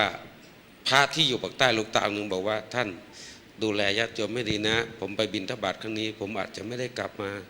อืม อาจจะโดนฆ่าตายระหว่างทางก็ได้ ส่วนพ่อก็สั่งลูกชายอยู่ที่บ้าน ถ้าพ่อไปใส่บาตรที่วัด ไม่อยากให้หลวงตามาบิณฑบาตถ้าพ่อไม่กลับมาแสดงว่าพ่อตายไปเลยนะลูก จะทิ้งแม่นะ อืม อันนี้มันเกี่ยวกับสิ่งที่เราหยิบยกขึ้นมาตรงนี้ไหมพระอาจารย์ แล้วก็เนี่ยครับ แล้วทีนี้พระจะมานั่งอ่านหนังสือก็ดูมองซ้ายมองขวาอ้าวใครมาจะเดินไปไหนมาไหนก็ไม่สะดวก แล้วมันจะเจริญธรรมวินัยได้ยังไงครับ ถ้าภายนอกเป็นอย่างเงี้ย เออ อาจารย์ว่าไง คืออย่างนี้ถ้าพระผู้รู้ศาสนาตาย พระศาสนาเสื่อมไปด้วยใช่ไหม ครับ ก็พระที่ตั้งใจจะศึกษาตั้งใจปฏิบัติมี แต่บรรยากาศสภาพแวดล้อมไม่สามารถปฏิบัติศาสนกิจได้ครับ อืม จะจากโยมมาก็เป็นห่วงโยม ว่าโยมพี่น้องชาวพุทธเคยอุปถัมภ์ค้ำชูมาอยู่ปักใต้ จะไปก่อนนะก็ห่วงโยม อ่า ขันโยมจะจากมาก็ห่วงบ้านห่วงทรัพย์ ห่วงพี่ห่วงน้องขันจะไปทำพิธีสวดมนต์ไหว้พระเสียงดังออกมานอกวัดเขาก็โยนระเบิดใส่ อืม จะไปจุดไฟอ่านหนังสือ ลูกปืนก็เข้าไป จะอย่าเดินออกมาบิณฑบาตเสี่ยงตาย แล้วทีนี้มันจะศึกษาจะเจริญสมถะได้ไงครับ ที่ท่านอาจารย์พูดเนี่ยหมายถึงภัยจากภายนอก ครับ นะภัยจากภายนอก อย่างนี้ถ้ามันเกิดขึ้นแล้วจะแก้ยังไงพระอาจารย์ โดยความเป็นภัยเนี่ยไม่ ต้อง มีอะไรจะแก้ได้ ครับ เพราะภัยมีอยู่เสมอ อืม เพราะภัยใหญ่ที่สุดคือทุกข์ในวัฏสงสาร ซึ่งจะมีพระพุทธเจ้าอุบัติขึ้น ภัยของวัฏสงสารก็มีอยู่ พระพุทธเจ้าปรินิพพานศาสนาพุทธเสื่อมไปในช่วงระหว่างพุทธันดร ทุกข์ในวัฏสงสารก็ยังมีอยู่ ดังนั้นภัยนี้จะไม่ระคายหรือจะไม่สัมผัสแต่ต้องบุคคลผู้เข้าถึงศาสนาสูงสุด อืม ถามว่าภัยมีไหมในมุมอื่น ในบุคคลผู้ไม่เข้าถึง แม้จะนับถือศาสนาแต่ยังไม่เข้าถึงมีไหมมีอยู่ทุกที่ภัยนะดังนั้นภัยที่น่ากลัว ถ้าเราจะกลัวซะก่อนทำอันนี้ก็จะกลัวทำอันนั้นก็น่ากลัว ถ้า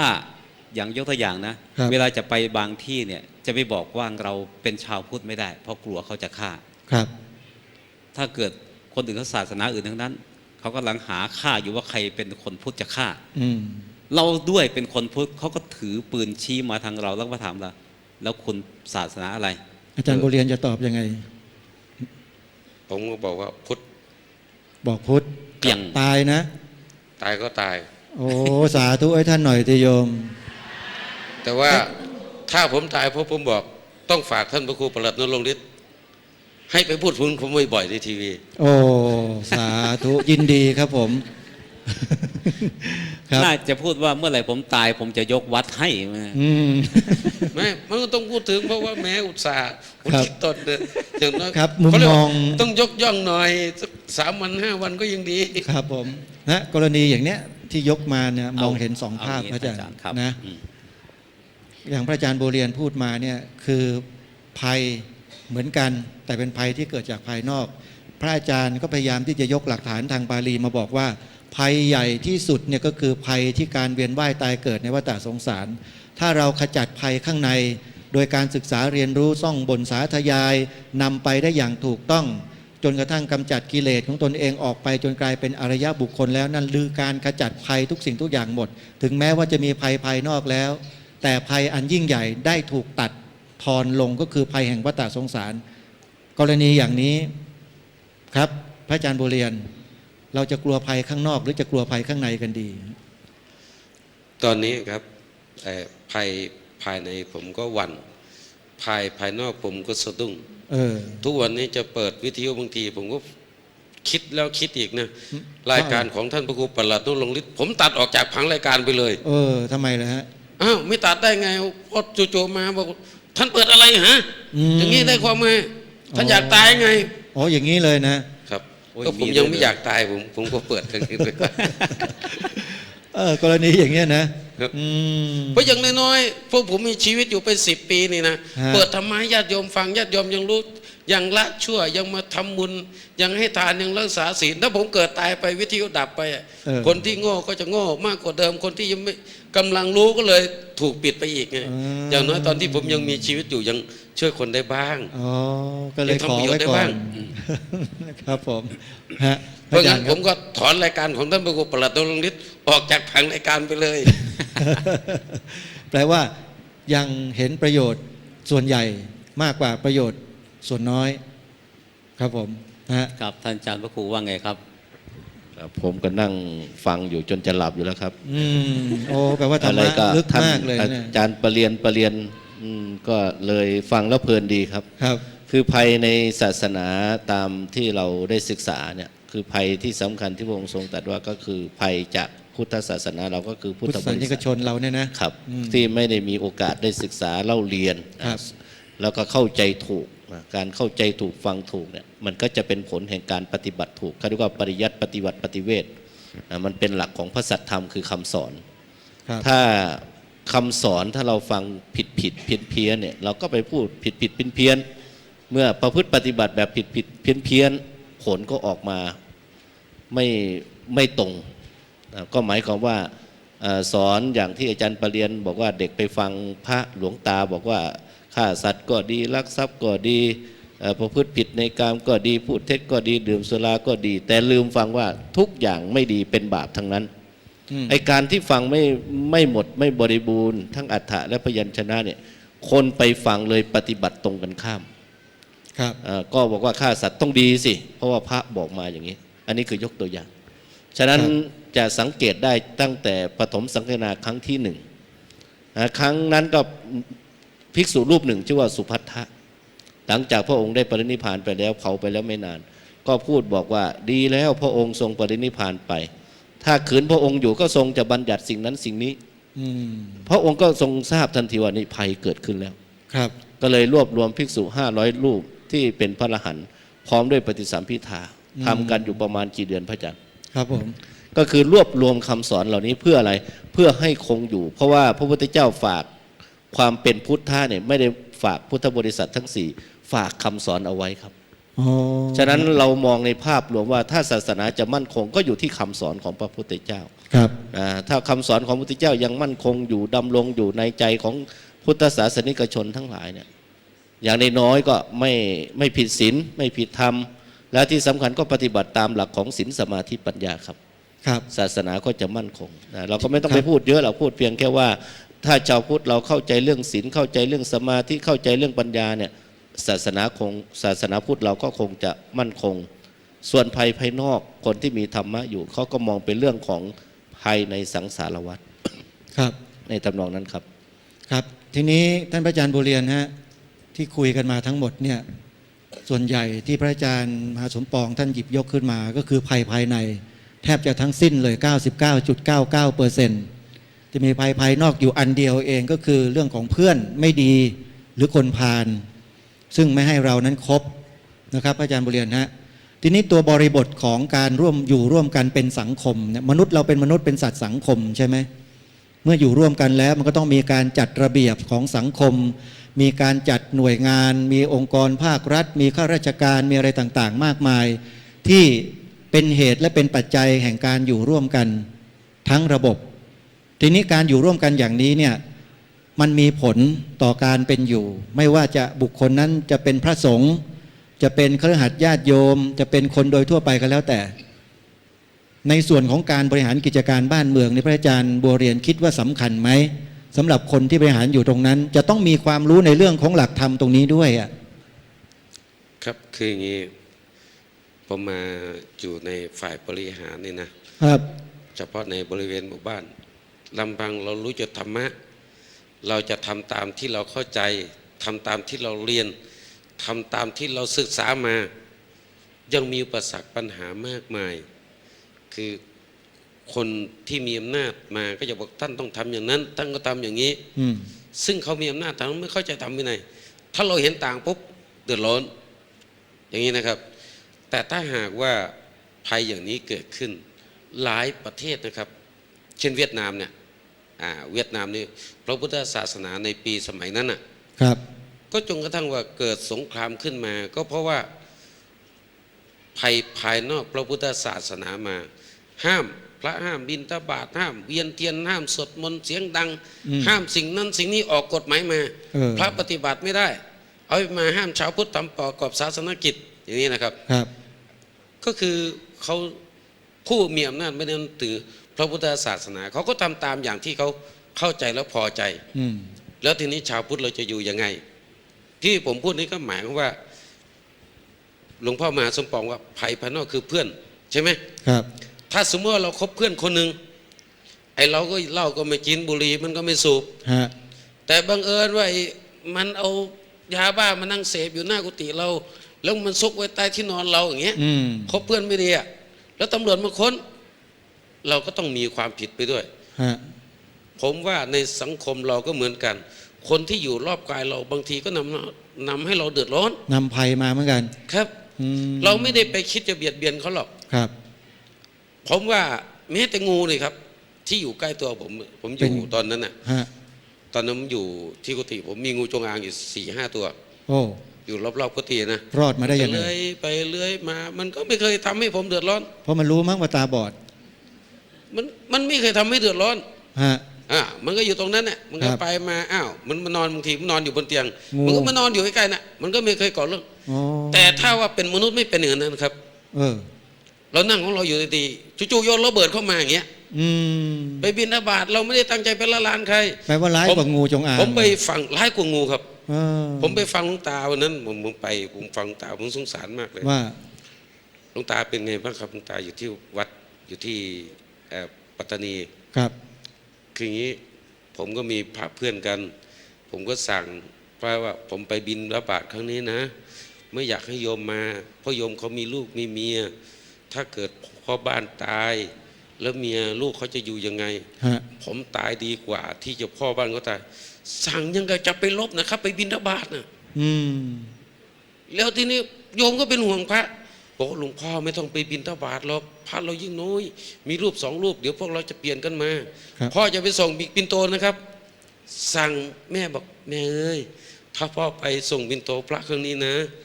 ถ้าพ่อไม่กลับมา บอกให้ดูแลลูกด้วย แล้วเป็นไงครับ แบบนี้ครับ ภายนอกนี่มันไม่น้อยนะครับ ครับ ที่ผมไปคุยกับพระที่ทางภาคใต้มา ได้ยินมาอย่างถนัดถนีเลยนะว่ามันเป็นภัยที่ร้ายแรงมาก ครับ ถึงแม้ว่าเราจะทำดีแค่ไหน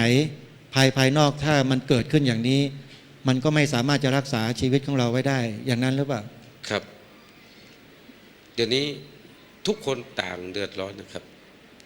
แล้วทีนี้เรื่องเหล่านี้ปัญหาเหล่านี้มันเกิดขึ้นในประเทศไทยของเรา บางทีเห็นเขาเดินมาแล้วยืนสะดุ้งเลยครับ ครับ งูจงอางผ่านไม่ใกล้ผมไม่เคยสะดุ้งนั่นนะ ครับผมครับจากกรณีคนที่อยู่ร่วมกันในประเทศเป็นแบบนี้พระอาจารย์มหาสมปองจะทำยังไงดีฮะ คือ ถ้าเราจะพูดบอกกับสังคมเนี่ยครับ คืออย่างนี้ท่านอาจารย์ ครับ คนใดเคยนับถือกัน แล้วแตกคอกัน คนนี้จะเป็นภัยอันดับหนึ่ง ชาวพุทธคนใด แยกตัวออกจากพุทธ คนนี้จะเป็นภัยอันดับหนึ่ง อืม ถ้ารู้ข้อนี้ลองถามเข้ามาข้างในหน่อยว่าทำไมคนนับถือกลายเป็นไม่นับถือ ครับ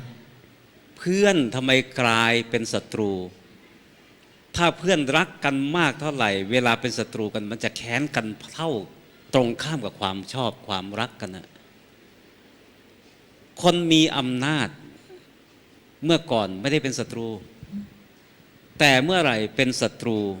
เมื่อนั้นก็มีภัย พระพุทธเจ้าได้แสดงภัยว่าไม่ควรไว้วางใจ ไม่ควรคิดว่าไม่อันตรายอยู่4อย่าง อะไรครับ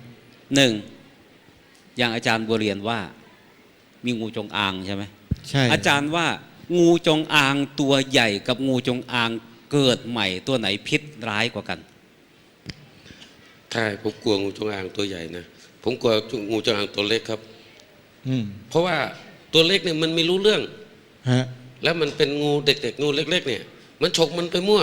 ครับ แต่งูจงอางมันรู้ว่าอะไรควรทำไม่ควรทำ อืม แล้วอยู่กับมันเนี่ยมันเดินมันนอนอยู่เนี่ยมันเดินข้ามไปมันไม่ทำหรอก โดยประสบการณ์เลยนะครับ อ๋อ ถ้าก ลั เป็ วน ตัวเล็ก อย่างเงี้ย มากกว่าเหรอฮะ ถ้างูจงอางตัวใหญ่กับงูจงอางตัวน้อยกัดจำจะต้องให้มันกัด อาจารย์จะให้ตัวไหนกัด เพราะว่าตัวน้ ตั อ วย ตัวตัวน้อยมันน่าจะพิษน้อยกว่าตัวใหญ่ใช่ไหม ครับ ปลาดุกอาจารย์เคยโดนปลาดุกเงี้ยงปลาดุกปักบ้างไหม ยังไม่เคยครับ ปลาดุกตัวพ่อมันกับดุปลาดุกตัวลูกมันเวลาปักมือแล้วตัวไหนปวดกว่ากัน ต้องถามพ่อออกดูก็ ผ รู้ มไม่เคยเลย อืม ใครเคยบ้าง แมงป่องใหญ่กับแมงป่องน้อย เล็ก ต่อยเราตัวไหนเจ็บกว่ากัน ไฟกองใหญ่กับไฟกองน้อย จ้ะ ลวกมือเราอันไหนเจ็บกว่ากัน อืม นี่จะเข้าใจอยู่ อ่า อันนี้เข้าใจ ครับ พระราชากับราชกุมาร ใครสร้างความมีภัยให้แก่เรา ราชโตวานั่นแหละที่เราว่า อืม ภัยเกิดจากพระราชา เห็นไหมท่านอาจารย์ ภิกษุผู้บวชมานานกับภิกษุผู้บวชใหม่ ถ้าเราทำผิดต่อท่านแล้วทำผิดต่อใครตกนรกลึกกว่ากัน นะอาจารย์บุญ ที่ เรียน ถามอย่างนี้ก็หมายความว่า บุคคลผู้มีอำนาจน้อย สร้างความพินาศได้น้อย บุคคลผู้มีอำนาจมากก็สร้างความพินาศได้มาก ดังนั้นบุคคลใดผูกใจเจ็บเรา สมมติว่าลูกศิษย์อาจารย์บัวเรียน เครียดว่าอาจารย์บัวเรียนสอนมากดุด่าว่า อืม ไล่ออกจากวัด จู้จี้ ผูกใจเจ็บไว้ อ่า ก็คอยโอกาสอยู่ พอได้เป็นผู้ใหญ่บ้านใช่ไหมคนนั้นอ่ะอีก10 ปีต่อมาเขาได้เป็นผู้ใหญ่บ้าน ครับ เขาก็ชวนลูกบ้านว่าวัดนี้อย่าไป อย่างนี้เป็นต้น ดังนั้นใครที่เคยนับถือกัน แล้วกลับมาเกลียดชังชิงชังต่อกัน ผู้นั้นจะเป็นภัยใกล้ตัว แต่ถ้าชังแล้วหนีไปเลยก็แล้วไป ครับ แต่ถ้าชังแล้วจะทำคืนจะเอาคืนจะแก้แค้น อะไรประมาณอย่างนี้ก็จะมีภัย ทีนี้มาดูนะอาจารย์นะที่อาจารย์พูดถึงถ้าสมมติว่าประเทศไทย มีคนแบบนี้อยู่ ถ้าเขาไม่ชิงไม่ชัง ก็ไม่สามารถจะมาสร้างภัยอะไรให้เราได้หรอก ถ้าสมมติว่าชาวพุทธไม่ชังคนพุทธ เพียงแต่ว่าเห็นอย่างอื่นดีกว่า อืม สมมติว่าคนชาวพุทธคนหนึ่งเห็นศาสนาคริสต์ดีกว่า เขาเปลี่ยนศาสนาไปนับถือคริสต์เห็นศาสนาของคนมุสลิมดีกว่า เขาเปลี่ยนไปเป็นชาวมุสลิม คนเหล่านี้เขาไม่มาสร้างภัยแก่เรา ครับ แต่หากผู้ใดเครียดแค้นชิงชังน้อยเนื้อต่ำใจ ถูกกระทำเอาไว้ เวลาเขาหันไปนับถือศาสนาอื่นเนี่ยเขาจะมาห้ำหั่นเขาจะมาดูถูกเหยียดหยามเขาจะมากลั่นมาแกล้งสร้างความวิบัติให้นะอันนี้คือสำคัญ อืม ที่สะท้อนอย่างนี้เพื่อจะให้มองด้านหนึ่งว่าบุคคลใดเคยทำบุญกับเรา ตอนเขาไม่ได้เป็นใหญ่ แต่ว่าเขาเสียใจ แล้วก็ได้ขึ้นมาเป็นใหญ่ คนเนี้ยน่ากลัวเนี่ยนี่น่ากลัว ก็หมายความว่า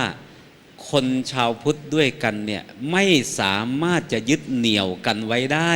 เพราะเหตุอย่างใดอย่างหนึ่งแน่นอน ครับ ถ้าเขายังนับถือเราเหนียวแน่นอยู่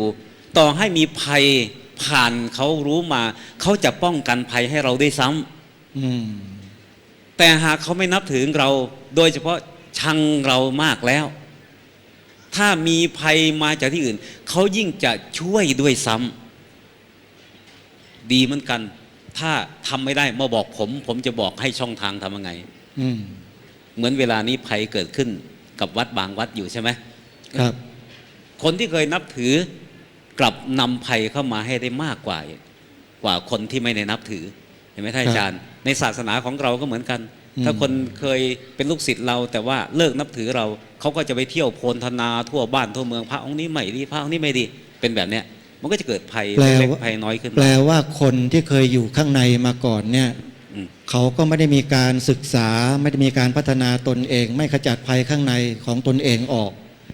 มีแต่ภัยอยู่เต็มจิตเต็มใจหรือเปล่า จึงเป็นคนเช่นนั้นพระอาจารย์ฮะ อาจารย์ว่าไง เออ เหมือนนึกถึงคำสอนของบิดาของนางวิสาขา ที่บอกว่าไฟภายในอย่าออกไฟภายนอกอย่าเอาเข้า ครับ ก็หมายความว่าไอ้เรื่องที่ไม่ดีภายนอกอะอย่าเอาเข้ามาข้างใน อืม ก็หมายความว่าไปได้ยินข่าววัดนู้นวัดนี้ไม่ดี ก็อย่าเอามาพูดในวัดของเรา ครับ อันนี้ก็แล้วก็ไฟภายนอกอย่าเอาเข้า ไฟภายในอย่าเอาออกก็หมายความว่าสิ่งที่ไม่ดีของคนภายใน ก็อย่าไปโพลธนาให้คนภายนอกฟังอย่างนี้ ครับผม อันนี้ก็ถือว่าเป็นคำสอนที่ดีมาก ที่พุทธองค์ทรงรับรอง ครับรับรองครับเป็นโอวาท เป็นคำสอนอย่างหนึ่ง เป็นคำสอนของพ่อของนางวิสาขา ครับผม ที่สอนลูกสาวไปอยู่บ้านอยู่เดือนคนอื่นเขาก็ให้โอวาท10 อย่าง ครับ ใน10 อย่างนั้นก็มีข้อ1ข้อ2ที่บอกว่าไฟภายในอย่าเอาเข้า ไฟภายใน อย่านำออก ไฟ ภายในอย่านำออก นั่งใกล้อาจารย์บุรินทร์เนี่ย ครับ มันเป็นอย่างเงี้ยครับคือมันเหมือนกับคล้ายๆว่ามีแรงอะไรดึงดูดไปเรื่อยเลย เออ นะพอมองไปทีไรท่านก็มองไม่เห็นสักทีก็ดึงดูดกันไปดึงดูดกันมาพูดผิดกลายพูดถูก พูดถูกกลายเป็นพูดผิดนะกลัวท่านจะพูดแทน ฮะ ก็หมายความว่าไฟภายนอกอย่านำเข้าไฟภายในอย่านำออกก็หมายความว่าไฟขึ้นชื่อว่าไฟมันก็เผาผลาญใช่ไหมครับ อืม ไปตรงไหนมันก็เผาตรงนั้นไม่ดีก็เหมือนสิ่งที่ไม่ดีนะก็ทำนองนั้นก็ถือว่าเป็นภัย จะบอกว่าที่พระอาจารย์สม ครับเห ม มือน หา ที่พระอาจารย์ ท่น บ พู อ ด กว่าเนี่ยครับ คนที่อยู่ข้างในเนี่ย ครับ แล้วเกิดไม่พอใจ ครับ แล้วก็นำเอาไฟข้างในออกไปข้างนอก ใช่ครับเอาสิ่งที่ไม่ดีไฟเหมือนสิ่งที่ไม่ดี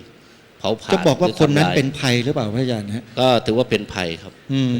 เป็นภัยที่เกิดขึ้นจากจิตใจนั่นแหละครับ ครับ นะไปเอาสิ่งที่ไม่ดีภายในไปบอกคนอื่น อันนี้ก็เป็นสิ่งที่น่ากลัวอย่างหนึ่งที่ ครับ พระอาจารย์บอกว่า คนที่มาเคยนับถือเคารพกัน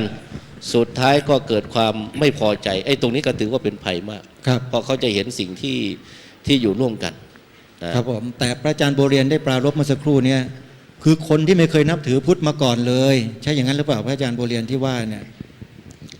ครับเราสังเกตดูผมได้คุยกับพระที่ทางใต้นะครับ ครับ เขาบอกว่าเขาเดินมาทางเหนือทางอีสานเนี่ยเขาเดินมาปุ๊บเด็กๆก็สาธุ2 ขวบ3 ขวบนะครับ 4 ขวบ5 ขวบเดินพระทุพระที่ลูก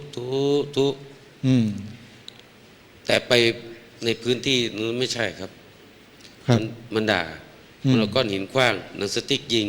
ถมน้ำลายใส่ เอาแล้วหลวงตานั้นไปทำอะไรให้เขาไม่พอใจหรือเปล่าเมื่อก่อนเนี่ ไม่ ย ทำผมเพราะว่าเป็นไปไม่ได้ ผม อ่า เคยถามว่าเราพวกท่านทำอะไรเขาบอกไม่ได้ทำอะไร ไปที่เขาไม่เคยอยู่ อืม สมมติว่าต้องถิ่นนั้นน่ะหลวงตานั้นไม่เคยไปเลยไปที่ ครับ อื่น ถ้า ครับ ในโซนเขตนั้นน่ะในโซนเขตนั้นที่ไม่เคยเจอเขาก็เจอ อืม เขาเนี้ยเป็นพระมันทำทั้งหมด ฮะ อย่างเงี้ย ครับผมแหมอาจารย์เวลาเสียดายครับของเรามีน้อยเหลืออีกประมาณสัก10 นาทีเท่านั้นเองนะเดี๋ยวถวายให้พระอาจารย์มหาสมปองท่านได้สรุปดีกว่าไหมว่าเรื่องของภัยทั้งภายในและภายนอกตรงนี้จะสรุปลงอย่างไรตรงนี้พระอาจารย์นิมนต์ครับเป็นการปิดรายการตรงนี้ครับผม ขอสรุปง่ายๆ ครั ดั บ งนี้นะ ถ้าคนข้างนอกจะเคยนับถือกัน หรือไม่เคยนับถือกันก็ตาม แต่เวลานี้เขา จะประทุษร้ายเราแล้ว ฮะ คนเคยนับถือก็เครียดแค้นชิงชัง คนไม่เคยนับถือไม่ได้เครียดแค้นชิงชัง ครับ แต่จะทำลายให้ตัวเองเจริญขึ้นได้ ไม่ว่าจะเป็นคนที่ชอบกันแล้วก็มาชังกันก็ตาม หรือไม่เคยชอบกันชังมาตลอดก็ตาม ฮะ คนสองคนที่ว่าเนี่ยน่าเกลียดชังไหมอาจารย์น่าชังไหม ครับ น่าชัง หน้าชังนี่คือใครฮะใครชัง เราเนี่ยถ้าเรารู้ว่าคนนั้นมีภัยต่อเราเนี่ย น่าชัง เราจะชอบหรือชังคนนั้นครับ เราจะคบหาเขาไหม อืม หรือชังเขาท่านอาจารย์ น่าชัง หน้าชังนะ คนนี้ อืม น่าเกลียดน่าชัง แล้วเมื่อหน้าชังอย่างนี้แล้วยังไงต่อพระอาจารย์ เพื่อจะเปรียบเทียบกับว่าภัยข้างนอก เราจะชังเขาขนาดไหนก็ช่างเขาคงจะรอวางแผนหาช่องอยู่นานจนกว่าจะประจวบเหมาะเมื่อไหร่หรือจะประสบโอกาสเมื่อไหร่นู่นละ ครับ เขาจึงจะสร้างความวิบัติให้เรา อืม นี่น่าชังแล้วนะนี่น่าชังเนี่ย ครับผม นานๆจะมาทำให้เราลำบากทีก็น่าชัง ครับ ส่วนกิเลสในใจเนี่ย ฮะ ที่ท่านอาจารย์พระครูสมุทวีว่าเนี่ยความโลภก็เป็นภัย ความโกรธก็เป็นภัย ความหลงก็เป็นภัย ครับ เรานั่งมันนั่งด้วย เรานอนมันนอนด้วย เราดื่มด้วย เรากินด้วย เราหลับด้วย อยู่กับ แล้ว เรา ทุก ตลอด เวลาก็สร้างความพินาศให้เราอยู่ทุกเวลาตลอดเวลาทำไมไม่ชังมันมั้งอะ อืม ทำไมไม่คิดว่ากิเลสข้างใน มันคุกคามย่ำยี กุศลที่เราสร้างเล็กๆน้อยๆให้พินาศไปไอ้สร้างใหญ่ ๆ ขึ้น ก็บั่นทอนให้ลดลงเนี่ยทำไมไม่ชัง เพราะเรายังเห็นว่ามันคือเราอยู่หรือเปล่า สงสั ใช่ ย ไหม คุ้นเคยกันมานานครับ เออ คุณเคยกัน มัน เพื่อน คือ กันมานาน ญาติเรา มันคือตัวเราหรือเปล่า ถ้า ตัวเนี้ย รู้ว่ากิเลสอยู่ที่ขา เอามีดฟันขาซะเลยดีไหมอาจารย์ ยังไงอาจารย์พระครูสมุ คือผมเปรียบเทียบอย่างนี้ผมสอนอภิธรรม ครับสั้นๆนะ ผมเปรียบเทียบว่าโลภะเหมือนญาติสนิท อืม มันเกิดขึ้นกับเราเมื่อไหร่ตามใจไหมตามใจ ครับ สักนิดหนึ่งโลภะ อืม โทสะเหมือนญาติห่าง อืม ๆบางครั้งมันก็มาบางครั้งมันก็ไม่มา ฮะ แต่โมหะคือตัวเราเองครับ โอ้ ถ้าเราไม่ค้นพบตัวเองเดี๋ยวญาติสองคนก็จะมาตลอด พูดถึงจุดนี้ ครับ พระอาจารย์สรุปได้เลยเนี่ย ปัญหามันคืออยู่ตรงไหน แท้ที่จริงแล้วเนี่ย จริง ๆ แล้วเนี่ยท่านอาจารย์ตัวเราเองเนี่ยนะ ครับ ยังไม่เข้าถึงภาวะที่จะหายกลัว อ่า เมื่อ สรุป ชื่อว่าเรายัง มาเข้าก ลัว ตรงนี้ อยู่ เรื่อง ตราบ ภัย ใดภัยก็ยังมีอยู่ตราบนั้น ครับ เมื่อเราเข้าถึงสภาวะที่หายกลัวเมื่อไหร่ เราก็จะเห็นว่าทุกอย่างไม่มีภัยเลย ไม่มีอะไรน่า เพราะ กลัว ทุกข์ในวัฏสงสารที่เป็นภัยร้ายแรงที่สุดบรรดามีในจักรวาลเนี้ย ครับ เราได้หลุดรอดไปแล้ว อืม ภัยอื่นจะไปนับถึงทำไม มีเท่านี้สรุป ครับผม จบเท่านี้ ค ค รั รับ บอาจารย์ ต้องอาจารย์บุเรียนครับมีอะไรนิดนึงนิมนต์ ครับ ก็ขอขอบคุณที่ให้โอกาสครับ ครับ คือในช่วงนี้ที่เรามีชีวิตอยู่ ผมก็มีความตั้งใจว่าอย่างน้อยๆก่อนที่เราจะตายจากโลกนี้ไป นอกจากเราทำประโยชน์ให้กับตนเอง ก็จะฝากสิ่งดีๆ ไว้ให้กับโลกนี้กับลูกกับหลาน พอเป็นสิ่งดีงาม หวังว่าการกระทำของเรานี้จะทำสังคมของเราให้ดีขึ้น ก็แค่นี้แหละครับ ขอบคุณครับ โอ้สาธุครับ ขอสรุปนิดหนึ่งโยมนะสำหรับผู้ที่อยู่ทางบ้าน วันนี้แตกต่างจากทุกครั้งที่ผ่านมาที่อาตมาภาพไปเป็นผู้ดำเนินการเสวนาที่ไหนก็แล้วแต่ พูดเรื่องของภัยพระพุทธศาสนาอาตมาภาพจะได้ยินวิทยากรหรือแม้แต่อาตมาภาพเอง พูดถึงภัยภายนอกเป็นส่วนมาก เพราะมีความเข้าใจอย่างนั้น